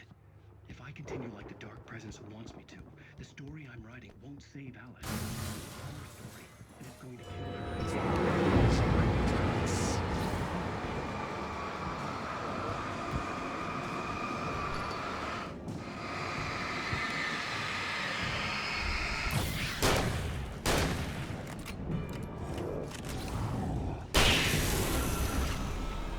Let me guess.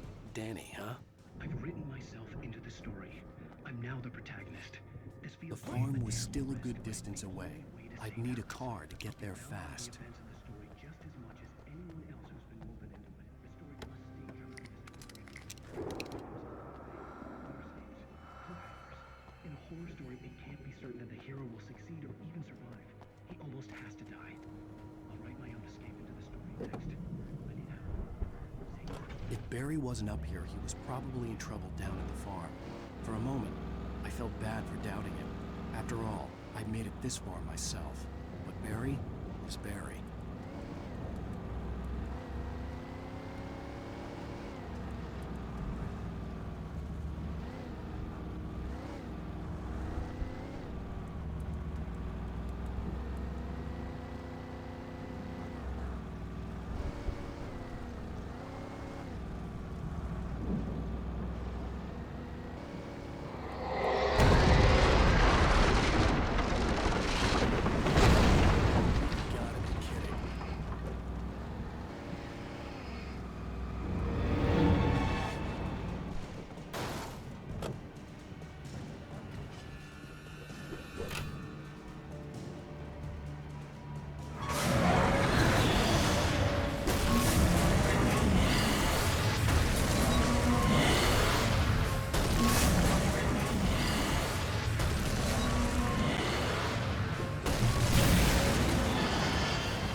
I'd known the brothers used to be some kind of rock stars, but it hadn't really sunk in until I saw the stage.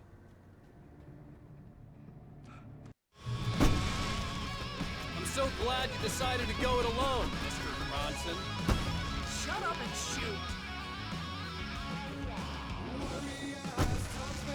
Ow! We have to fight them all! I can do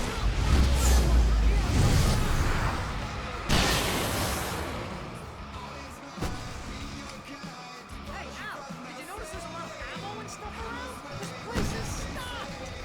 Al, hold on! I'm trying to get the stage lights on!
many rock and roll capital dreamlike elements in Alan Wake.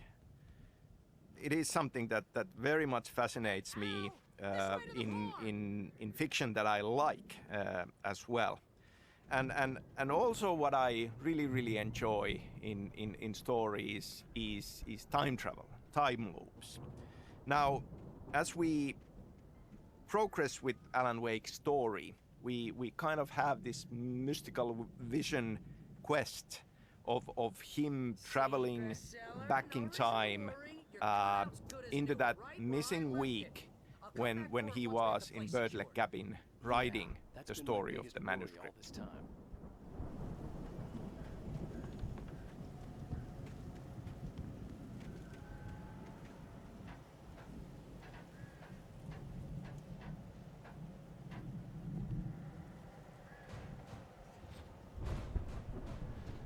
Hey, I think Alan Wake here has something to say.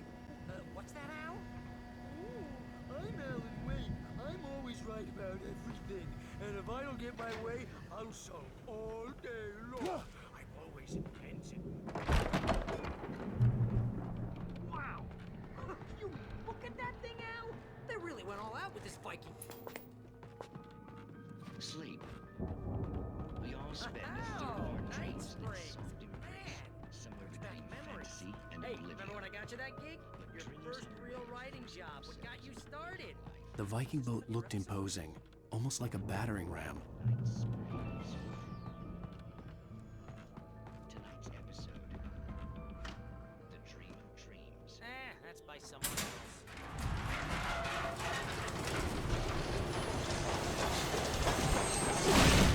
Oh, good going, Al!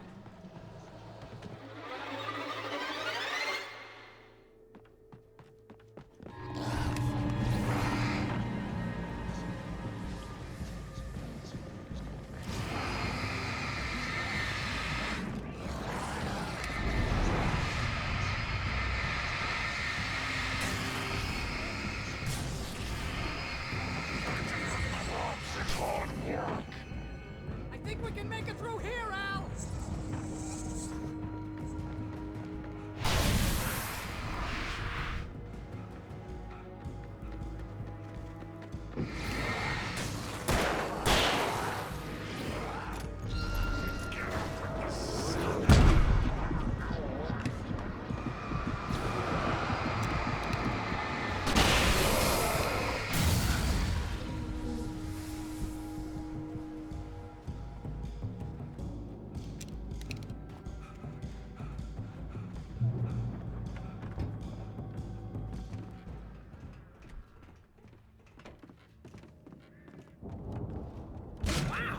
Those geezers had quite a production going on.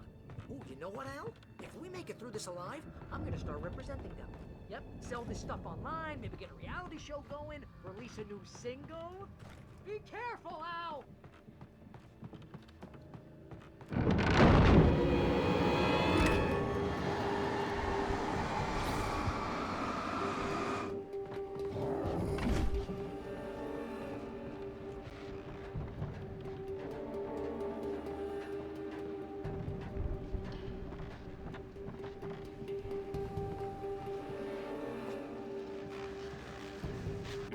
As you regular listeners know, I tend to work through the night, but I'm not the only one. Deputies Mulligan and Thornton are taking a couple of moments off their busy schedule to join me here in the studio. Boys, how busy are you? I could see the building that had to be the Andersons' home on the other side of the field. It wasn't far enough. I wasn't worried about trusting the ramblings of two burned-out geriatric wrecks. They had the goods.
Al? I had to find a key to get Barry out. Yeah, it's me. Hang on.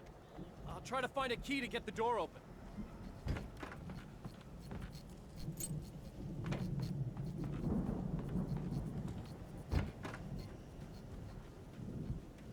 Hey, what's the holdup? Come on, this place is all dusty. You know I got my allergies. Hey, let's go, man.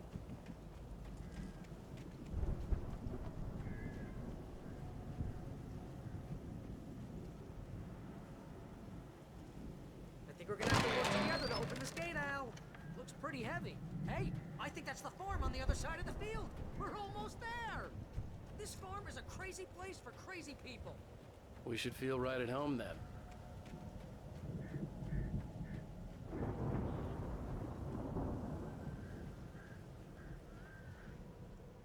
Come on, one more thing. Let's do this thing.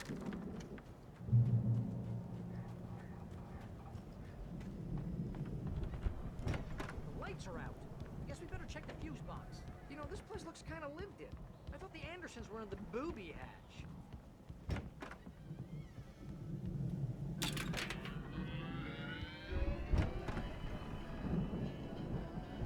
Can you hear that, Al? Music? Of course. We need to find where it's coming from. That's the message the Andersons talked about. That's the whole reason we're here. Lady of the Light? Oh, that's gotta be... What's her face? The crazy lamp lady from the town. Cynthia Weaver. Right. Must be.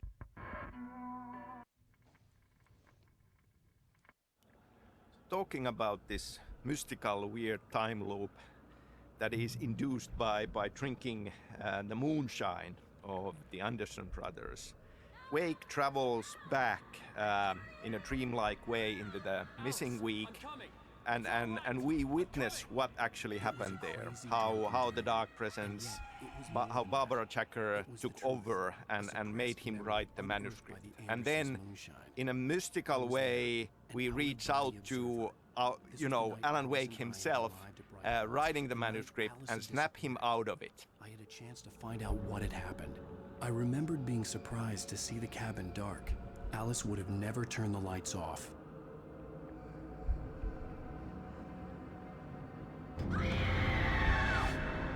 Alice? Alice!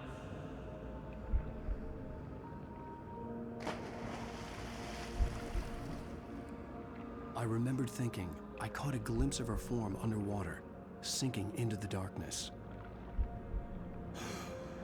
Diving after her was the last vague memory I had of that night. After that, the next thing I could remember was waking up behind the wheel of the crash car and finding the first pages of the manuscript.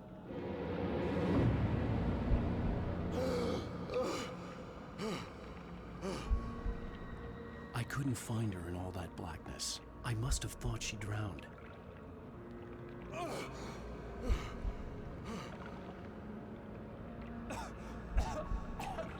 Alice! Jagger had Alice, and so she had me. Alice!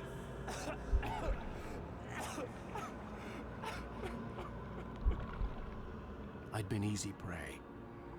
Look at the cabin. Is there someone in the window? Alice? Maybe she didn't drown after all. Maybe she's inside. Alice! Yes. The Dark Presence had touched me. She had dug her nails into my brain and used me, made me her puppet.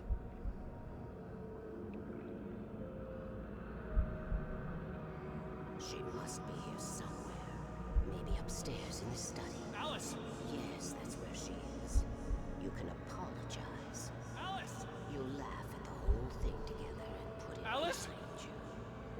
She's not here. You were foolish to think so. No, she's dead. She drowned. No, no, no! It's your fault your wife is dead. You are guilty. All she wanted was to help you right. You killed her. Oh, hush. There's still hope. Cauldron Lake is a special place. Here, you have the power to change things. She wanted you to write. I will tell you what to do.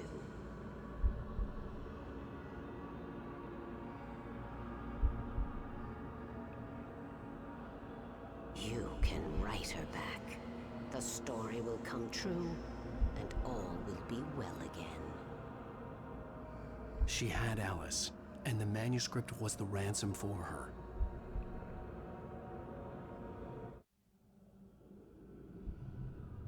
Previously on Alan... Well... All the manuscript pages were gone. The FBI agent had taken them. I think my tongue just took a crap in my mouth. Ugh. Oh, wait, we're in jail now? Al. Al, this is not good. That about sums it up.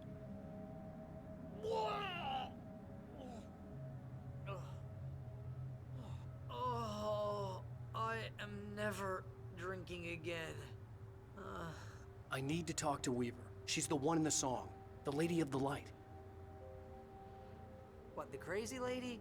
Ugh, whatever you say, Al, but we're stuck here. They're not gonna...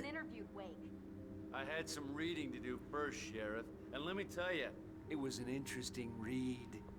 Well, I've got you now, Raymond Chandler. It's all here. All the evidence, including conspiracy to murder a federal agent. There's no way you're walking out of here. You hear me in there, Bret Easton Ellis? Huh? Agent Nightingale, I want to talk to your superior. Well, we all want things, Sheriff. I wanted my...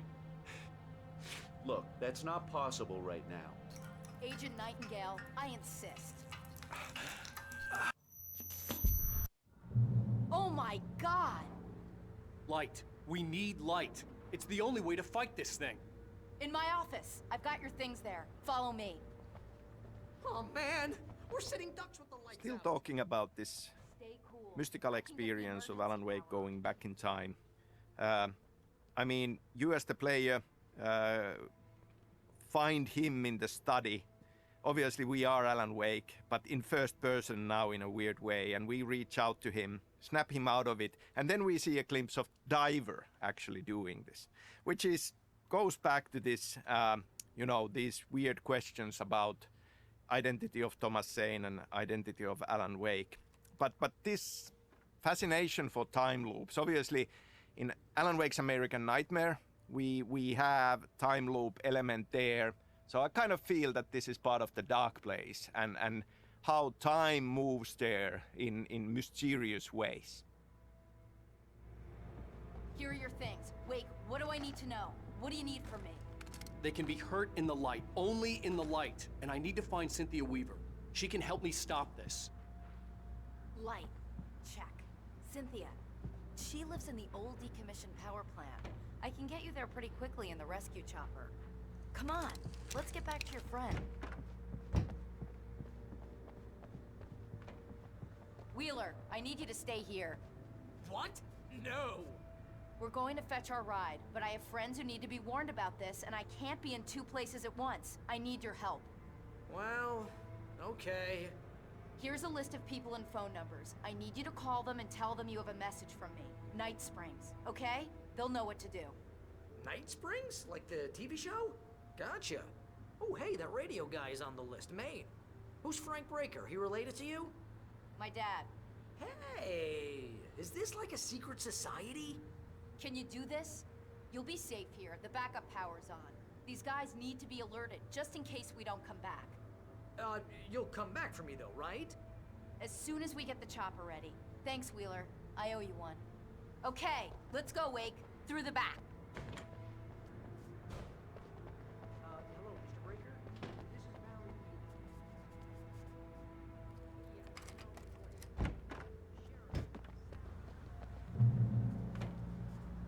hell? Whatever took Nightingale must have broken the gate controls. We can't reach the gate's control box from here. We need to get to the other side over the rooftop. I'll go. I'll open the gate for you once I'm across. You stay here in the light and cover me, Sheriff, okay?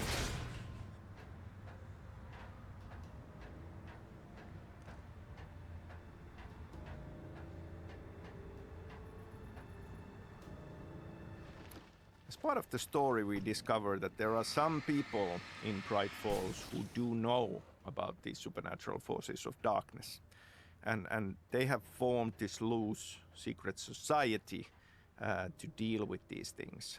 Part of it is the sheriff, Sarah Breaker, and we connected to her father, Frank Breaker, as well. Now, it's not widely known, but there were a couple of comic books that we created after Alan Wake, and one of them actually, one issue deals with Frank Breaker as a character. Hey, Sheriff! Your password. Night Springs? What's that all about? It's a stupid joke we have. That Bright Falls is the original inspiration for the TV show. This town can get weird at times. Never this weird, though. We need to bypass the damaged control box. What am I, an electrician? Hold on! Ow, damn! That's smart. Good job, Wake. Okay, stick close. Our first stop is the town hall. The keys to the chopper are there.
The air smelled of fish.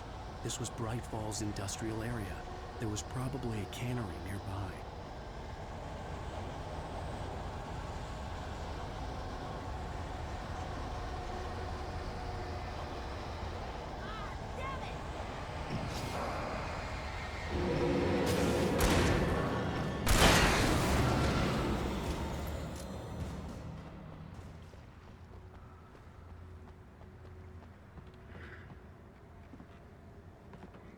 Ishin can be a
So Sarah Breaker's father, Frank Breaker, who doesn't get any screen time in the game, but in a comic book issue that came out after, we do discover that he is contacting authorities when he learns about this. And beyond that now, quite a few years later in Control, and specifically in AWE DLC of Control, we actually learn that Frank is connected to Federal Bureau of Control. And he is reaching out to FBC when this crisis in Alan Wake happens.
Over here! There's light!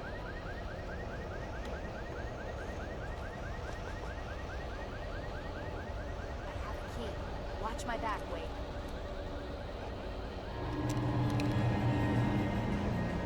It's an ambush.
Let's go, Wake.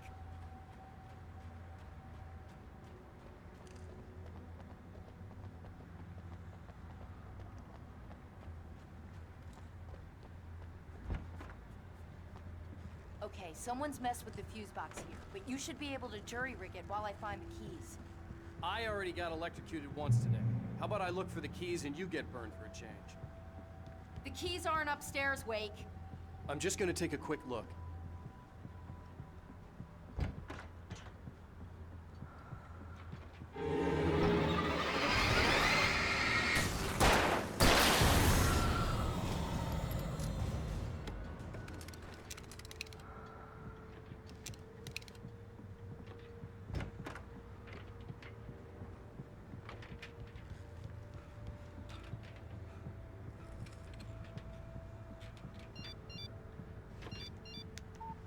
The message was from Barry.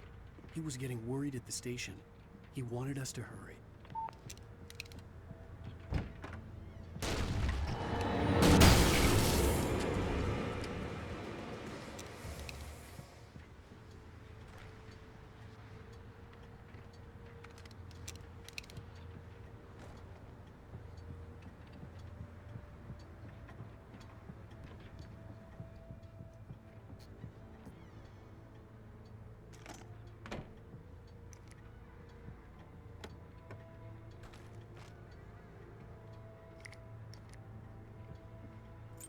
Okay, Sheriff. I got the key.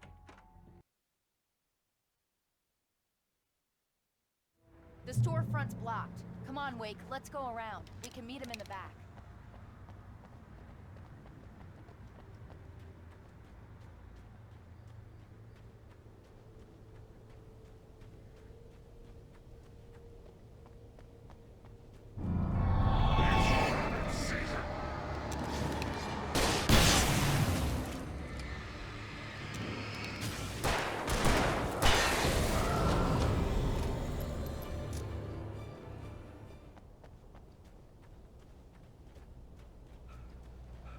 We can make it through the bookstore. Wheeler should be waiting for us in the backyard. Keep the hell down or I'll call the sheriff.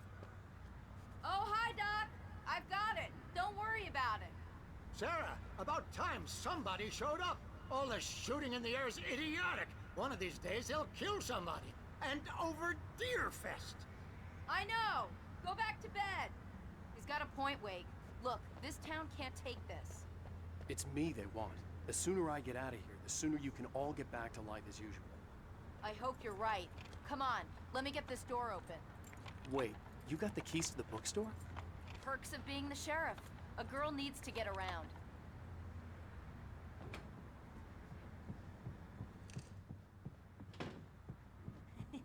They're really taking advantage of your presence here, Wake. I heard they're selling a lot of your Alex Casey books. Right now, I'm not a big fan of my own writing. I don't see Barry. Look, Wake, maybe that's him. That's the way to the chopper.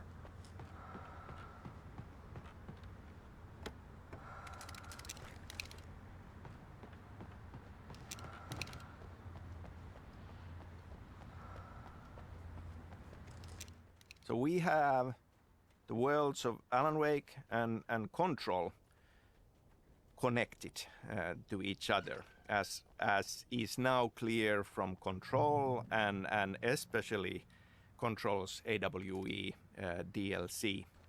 They are both part of Remedy Connected Universe, which has been a long time in the making, and now it's finally out in the open. So that is something that I am really excited about, and I am thinking about a lot of opportunities and plans in the future. Here they come. Let's take a break.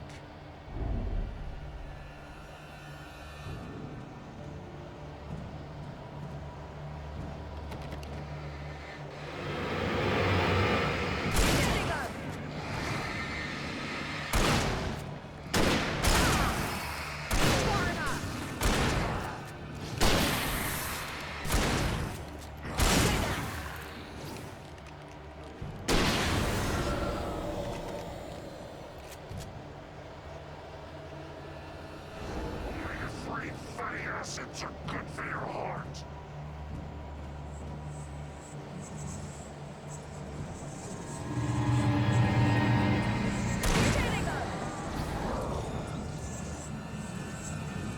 Where the hell did he go? That's far enough.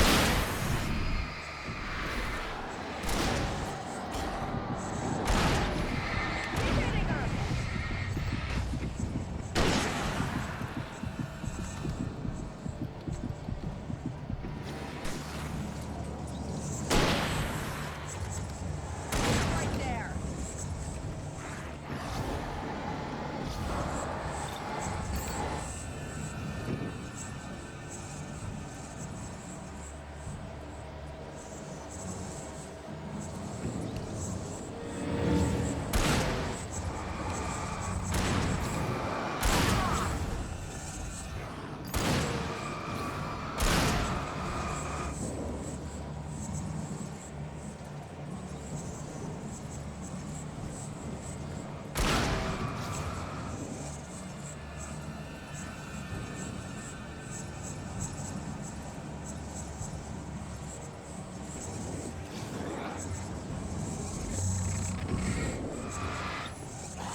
Okay, it's open.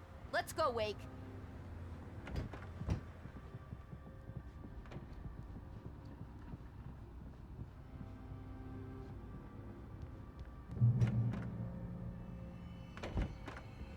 We're almost there. We'll have to go through the basement to get to the parking lot. Yeah, there's no way going through the crypt will turn out to be a bad idea.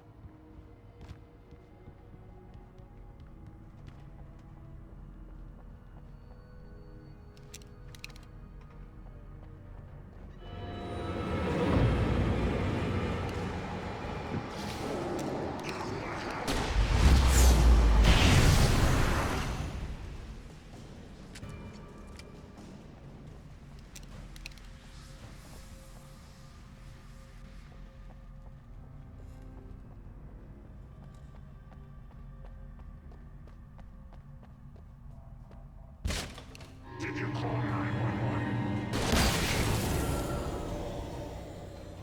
Guess that one saw the light, huh? You didn't like that one? A tough audience. Well, I got plenty more. What are the Christmas lights for? Protection, man. Like garlic against vampires. Vampires. The helicopter's just across the parking lot and up the hill. Come on! The Bright Falls General Store is now my favorite place in the entire world. See this headlamp? It's like a superpower. So now with Control and with AWE, we are finally seeing new glimpses of Alan Wake. That is in itself very, very exciting. I can't say that he's alive and well, because he probably is not well in the depths of the dark place, but he is alive, and kind of Control proves that, and all the more reason to be happy about Remastered coming out.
The helicopter's just up ahead. I'll need a while to prep for takeoff. Don't take too long. I want to get out of here.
It was close, but I had to find a way across.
So obviously in this story, we have this horror story manuscript, Departure.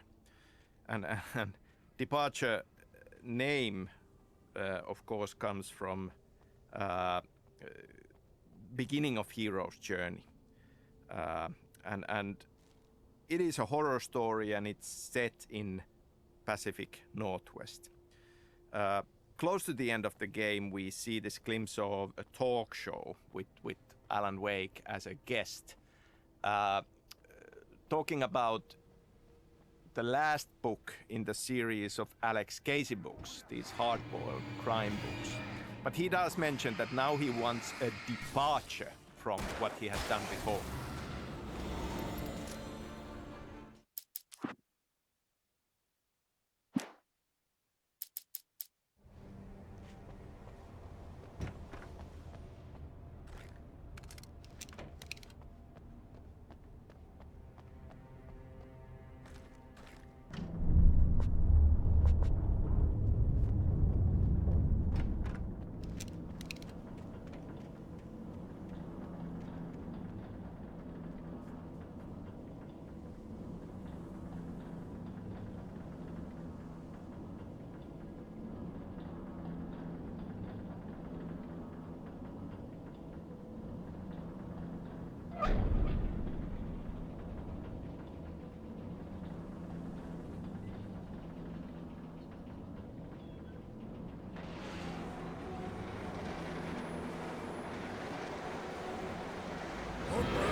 I recognized the logo on the power plant sign.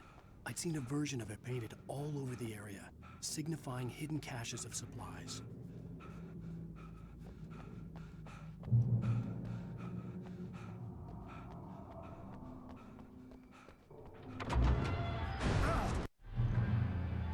It's in the well-lit room.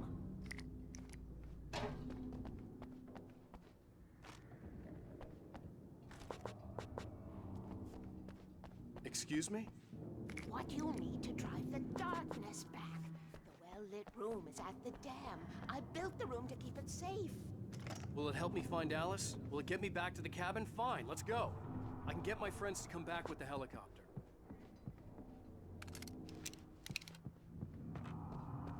We won't go outside. Never at night. That's rule number 1. You've been breaking the rules, young man, and where has that gotten us, No, I have a secret route, a lit route, an old water pipe. Something was damaged at the transformer yard. It's draining all the reserve power. Without it, the pipe will go dark. The power to the yard must be cut. Let me guess. You want me to do it? Young man, you're the one who likes to break the rules. I can't be outside in the dark. The kill switch is outside.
I could see the kill switch that would cut the power to the transformer yard.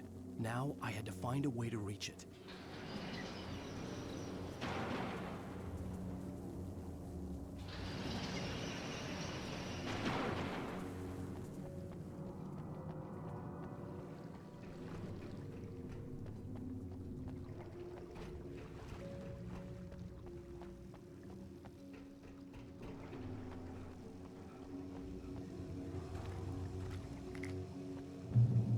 Designs these things.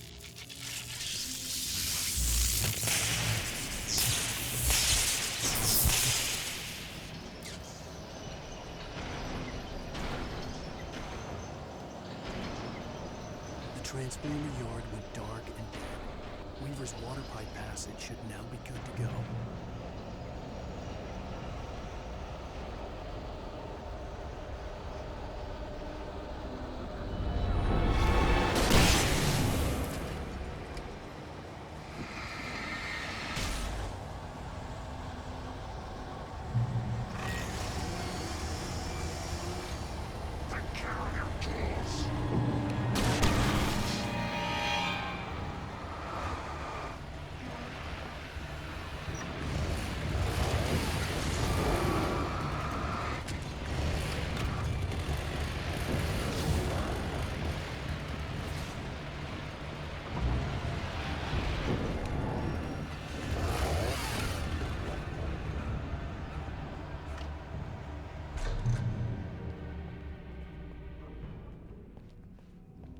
This way, young man. Follow me.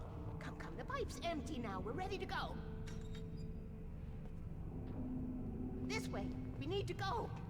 I knew them both, Tom, and Barbara. I had such a crush on him. Such a beautiful man. I was jealous.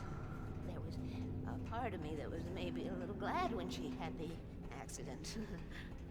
And then Tom started writing and woke the darkness up. He tried to bring her back, but you can't do that. There are no free rides like that. I'm starting to realize that. In that case, young man, perhaps you're a smarter man than Tom was. The witch looked like her, but it wasn't. Barbara was sweet. He didn't understand until it was too late. He tried to undo it, wrote himself, her, everything he'd ever written out of the world. He was so famous. And afterward, no one knew. Oh, Tom. He left only one thing behind in my game, in case it happened again. Insurance. He trusted me, or perhaps used me a little. Tom knew how I felt, knew I wouldn't refuse him. I built the well-lit room and put it there. It's been waiting for you. We are characters trapped in a story you have written, and none of us will survive to see the end of it if the darkness isn't stopped. She'll twist the story to her own dark ends. How do you know all this? Tom, that's the way he wrote it. He still talks to me, you know, in television, from beyond, from below. We have both been touched by the darkness, young man. He saved us both with the light, but the darkness stays with you. Leaves a stain. At least I didn't have to worry about her. So the horror story manuscript of Departure is literally a departure for Alan Wake as a writer. Alan Wake has made his name as a writer and his success writing hard-boiled crime stories, where the main character is a fictional detective called Alex Casey. We get a glimpse into this life through in-game TV insert of him appearing in a late-night talk show promoting the last and final Alex Casey book, The Sudden Stop. And obviously this very much mirrors the Remedy success story. We created a hard-boiled crime story game called Max Payne. But Alex Casey is not the same as Max Payne. Rather, it's very much me wanting to insert a bit of hard-boiled crime story into the world of Alan Wake as well, simply because I love it.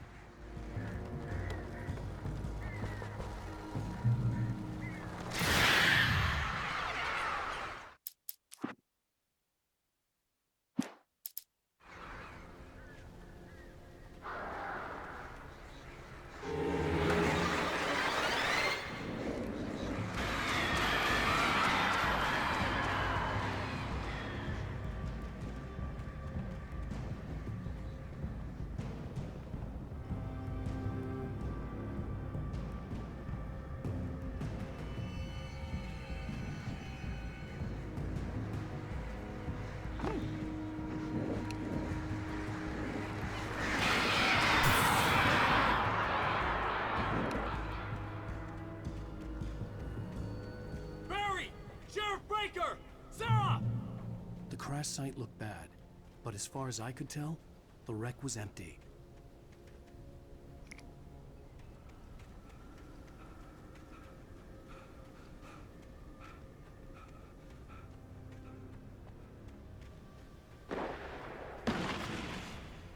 Barry!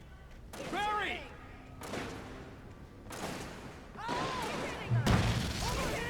Wake, I see Hang in them. there, I'm coming!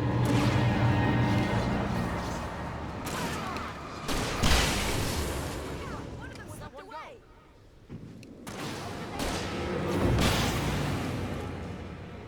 You know when to make an entrance, Wake. We were ready to make like Butch Cassidy and the Sundance Kid. I have a different ending in mind. Yeah, I'm fine. Thanks for asking. I knew you'd be all right. How's that? The flaming eye of Mordor? Laugh it up, funny man. We have somewhere to go. Weaver will meet us at the dam.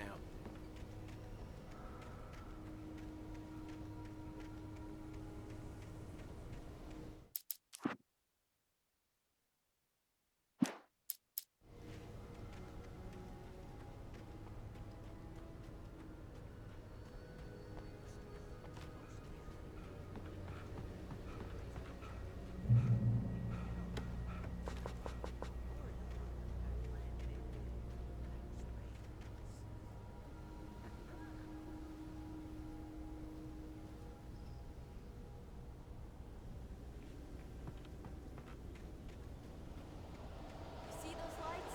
That's the elevator we need to take. You can't be on the line.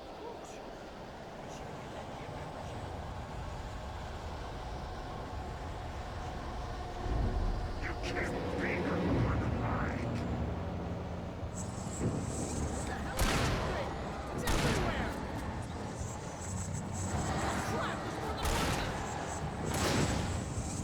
Nothing moves like that. It's impossible.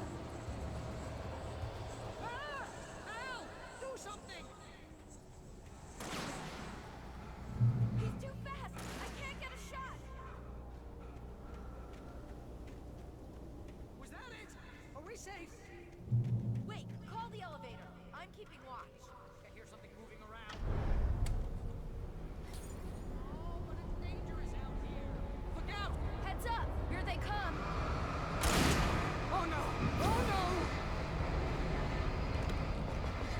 They're coming. We have to hold them off. Keep hitting them.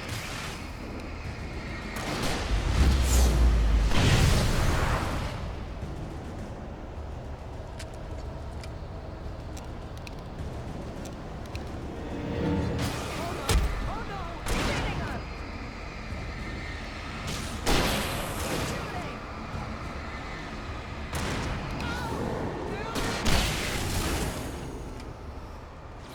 I swear this is the slowest elevator in the world!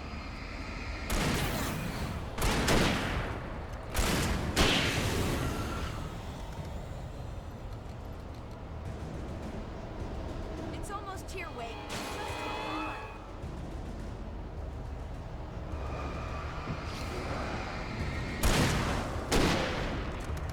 Oh, no, you don't.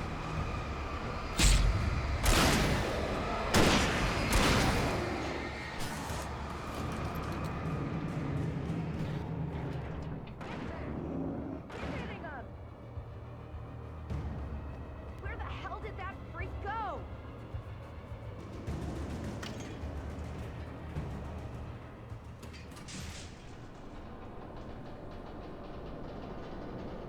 We're almost there.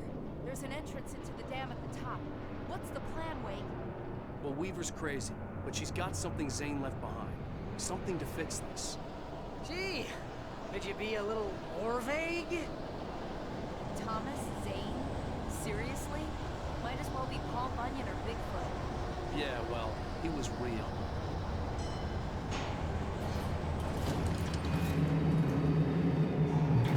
Be careful, okay? Oh, jeez, I hate this. Okay, wait. There's a button over there that opens the door. I think something's broken. Hold the button down so we can get in.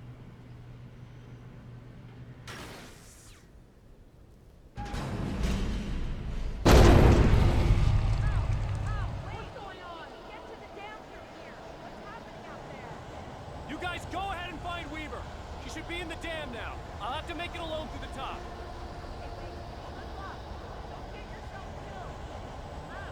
Please, be careful. I'll take good care of Barry, Wade. You just look after yourself.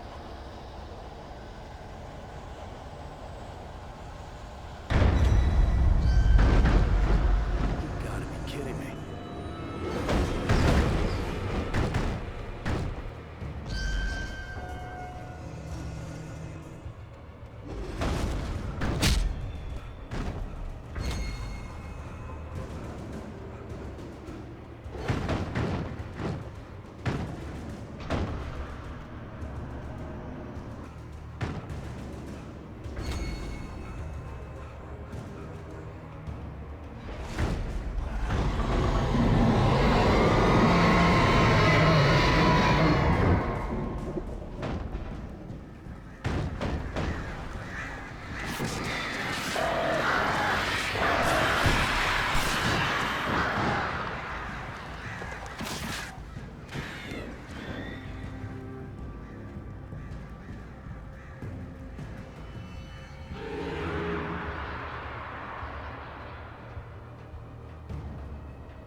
ridiculously outnumbered.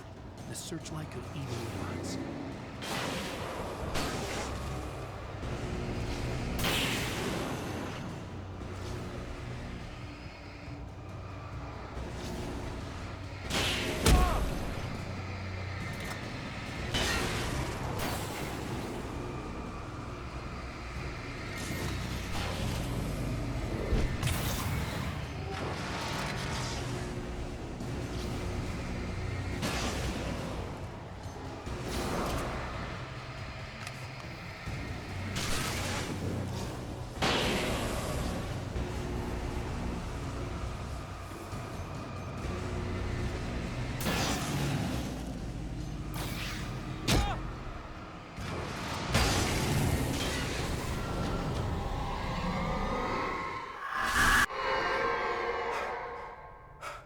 Enough.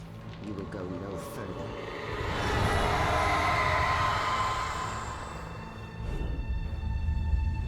Stop now.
Chance to take. Don't worry about the noise. We're safe here. I have looked after the well-lit room for many, many years now. There is no shadow in the well-lit room. The power is fail-safe, and all the bulbs are numbered and changed regularly based on their make and model. Right.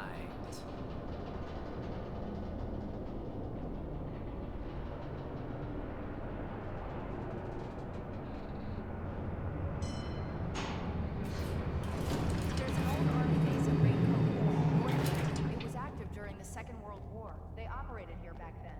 They must have built this. Yes, they did. It's my place now.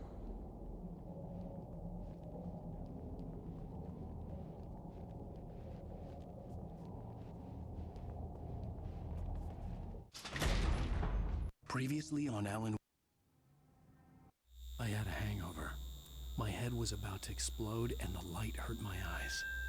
I needed my sunglasses and painkillers to dull the pain. In one of my finer moments of self-deception, So Alan Wake comes from New York City. And for years, he was writing crime stories set in New York City. We have a couple of these flashbacks to New York, and that's how New York is present in Alan Wake. I love New York. I love it as an idea.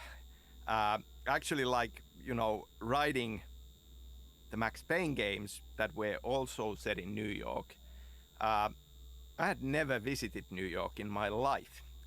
Everything kind of inspiration for it came from pop culture, from movies mainly. So to me, it's this archetype of a fictional city.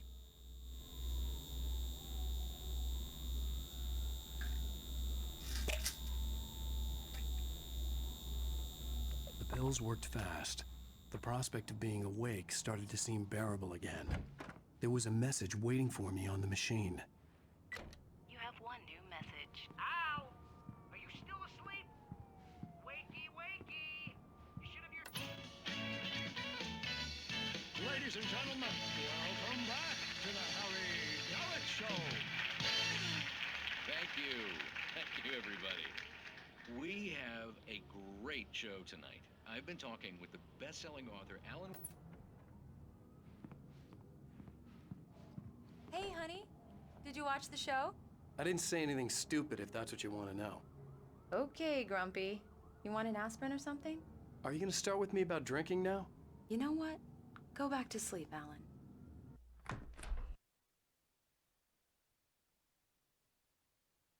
Alone, in daylight, surrounded by the beauty of the Pacific Northwest landscape. It was hard not to Still talking about New York, you know, as this inspiring, almost like a magical place, is that obviously now, with Control, we are back in New York. Once again. And I honestly wouldn't be surprised if down the line we would have more games set there. But this idea of not having visited New York while writing Max Payne games is kind of a thing overall. Like to this day, I have never been in Washington State wilderness, in any of the small towns. Yes, I've been to Seattle multiple times, but not to actual locations that have inspired Alan Wake.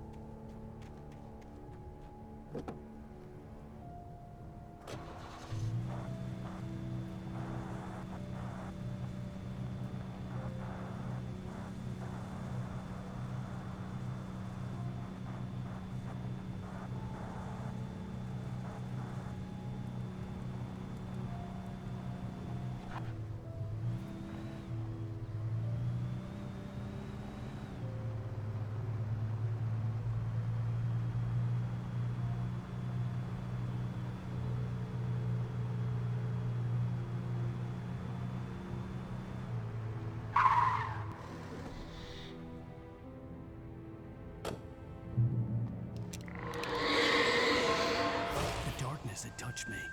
There was a link between us. Always would be. I could feel its closer.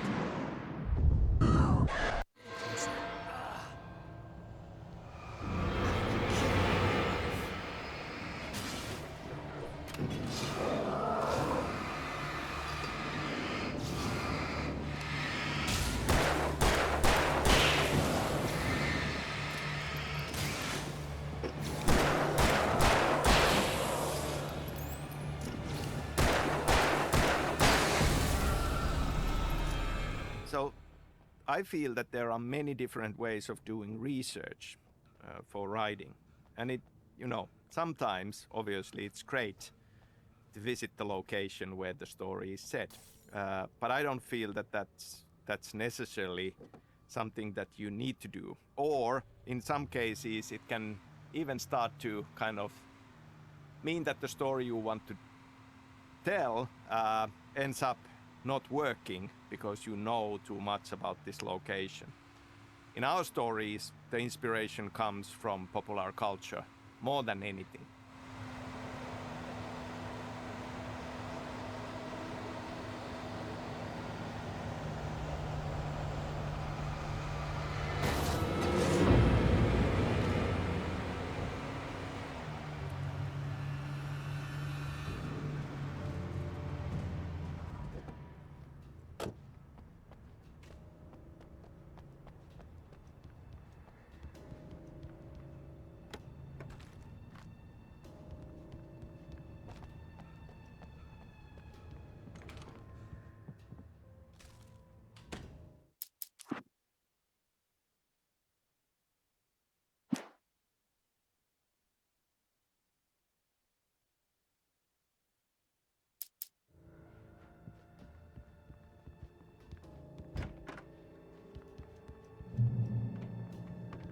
Based on the signature in the motel register, Agent Nightingale had stayed here, in room number 2.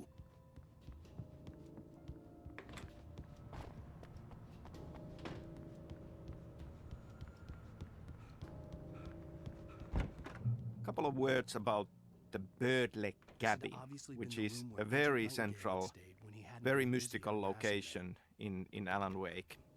There is an obvious connection to Slavic folklore with the witch Baba Yaga, who has this cabin on bird legs.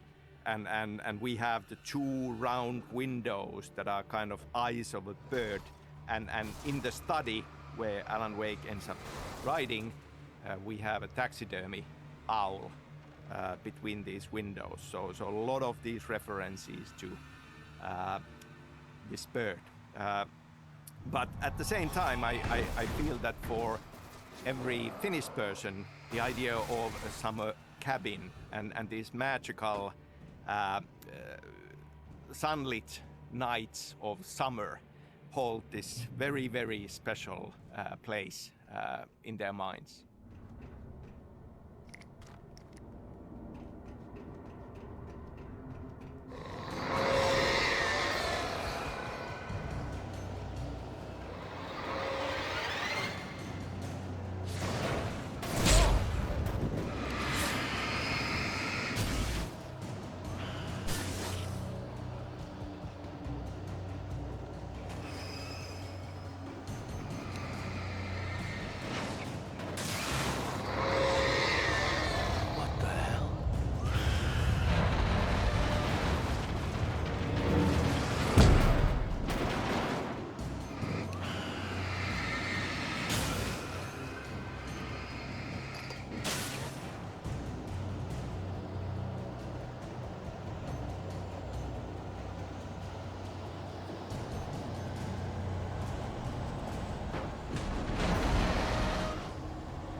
So the Birdleg Cabin is this mystical place, and in terms of like lore that we start establishing in Control through the lens of what Federal Bureau of Control thinks about these things and how they see these things, the cabin is definitely a place of power with mystical properties.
When I told Barry my plan back in the well-lit room, I'd acted as if I knew what I was doing. I didn't. I was operating on the shifting logic of a dream. I had to fight my way to the lake through the horrors of the night. I had to flick an old battered light switch imbued with childhood magic. I had to write a happy ending to a horror story. I had to save my wife from the dark prison she was being held in.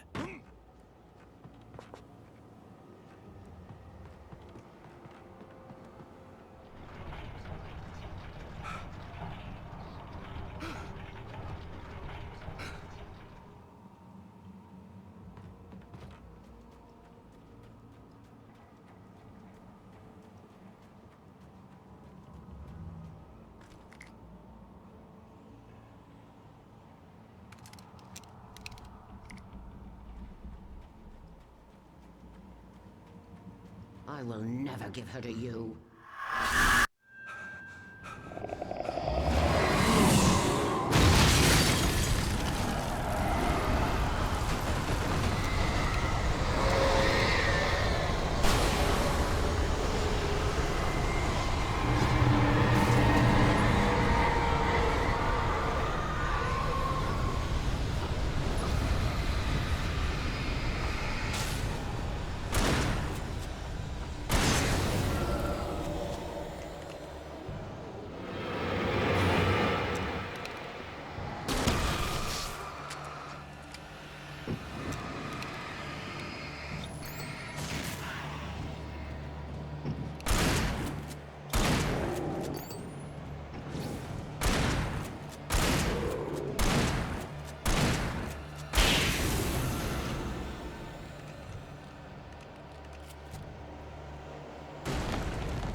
I could see Mirror Peak in the distance. That's where Cauldron Lake was.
turn back now.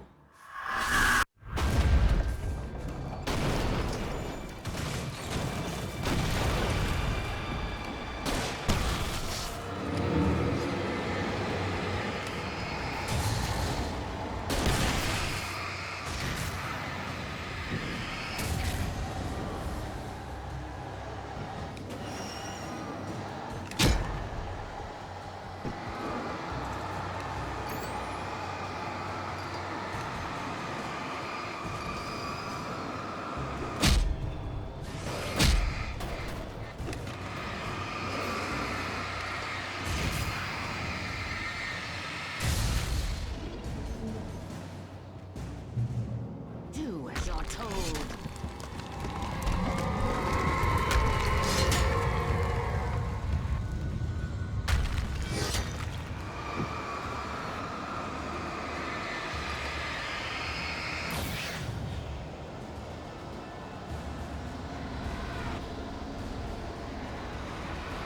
Has never loved you.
You're making this up.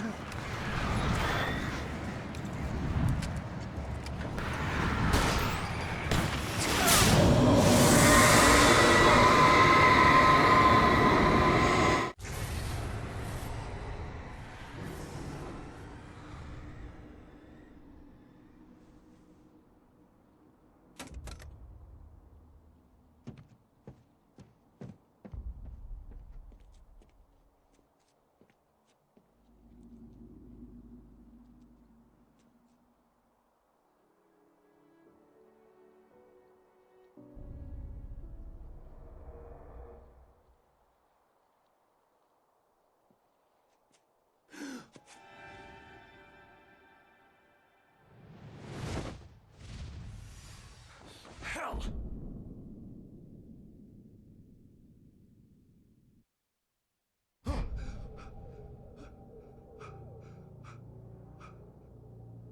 Shh, baby.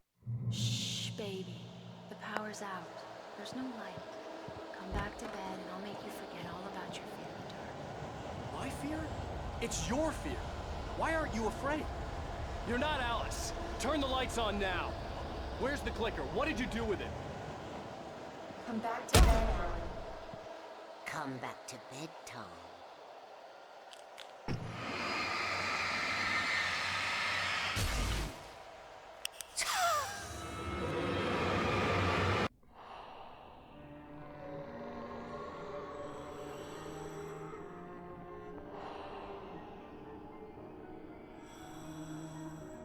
You must find your way to the cabin. It stands in your way. It won't let you pass. It has no heart. It's filled with darkness. You must fill its heart with light.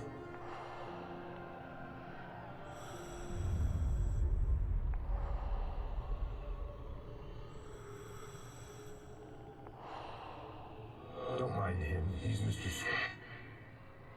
Your friends will meet him when you're gone.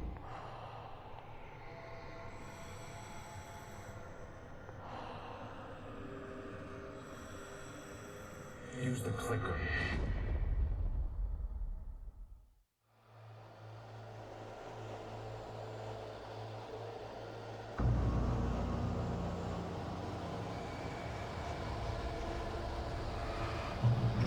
All right then. We are getting close to the end of the game and close to the end of this commentary. I would like to still say that when we started talking about this opportunity of creating a remastered version of the original game, it felt important to us that it would be the original story and original experience. Yes, we have updated and improved the visuals and the technical aspects of it, but beyond that, this is the same experience. That's it. I hope you have enjoyed playing Alan Wake Remastered. I hope you have enjoyed listening to me rambling on in this commentary. Thank you very much. You're not my Barbara. I promised to be good. Please, untie me, you naughty boy. I will help you reach your masterpiece. I will love you forever. No, you're not Barbara Jagger. I made a terrible mistake. I should have never written you back. You came back wrong. Your heart is filled with darkness. Put that knife away!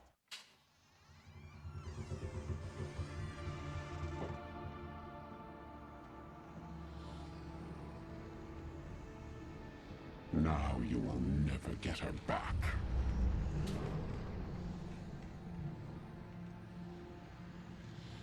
I am much older than you. Older than your first work of art. I will find a new face to wear. Someone else to dream me free.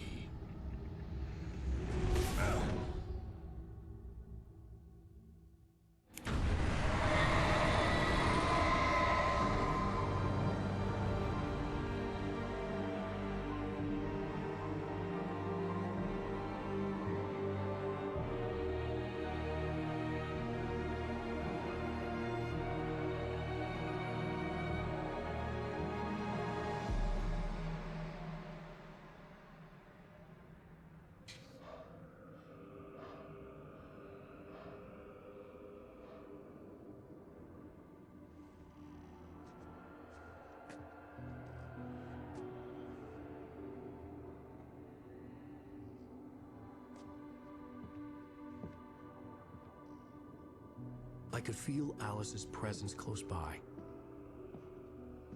I understood what I had to do now. I knew how to write the ending to Departure. There's light and there's darkness. Cause and effect. There's guilt and there's atonement. But the scales always need to balance. Everything has a price. That's where Zane had gone wrong. There's a long journey through the night back into the light.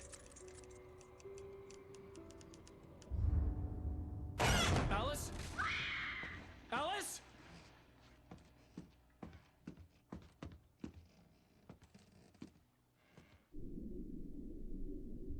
Oh no!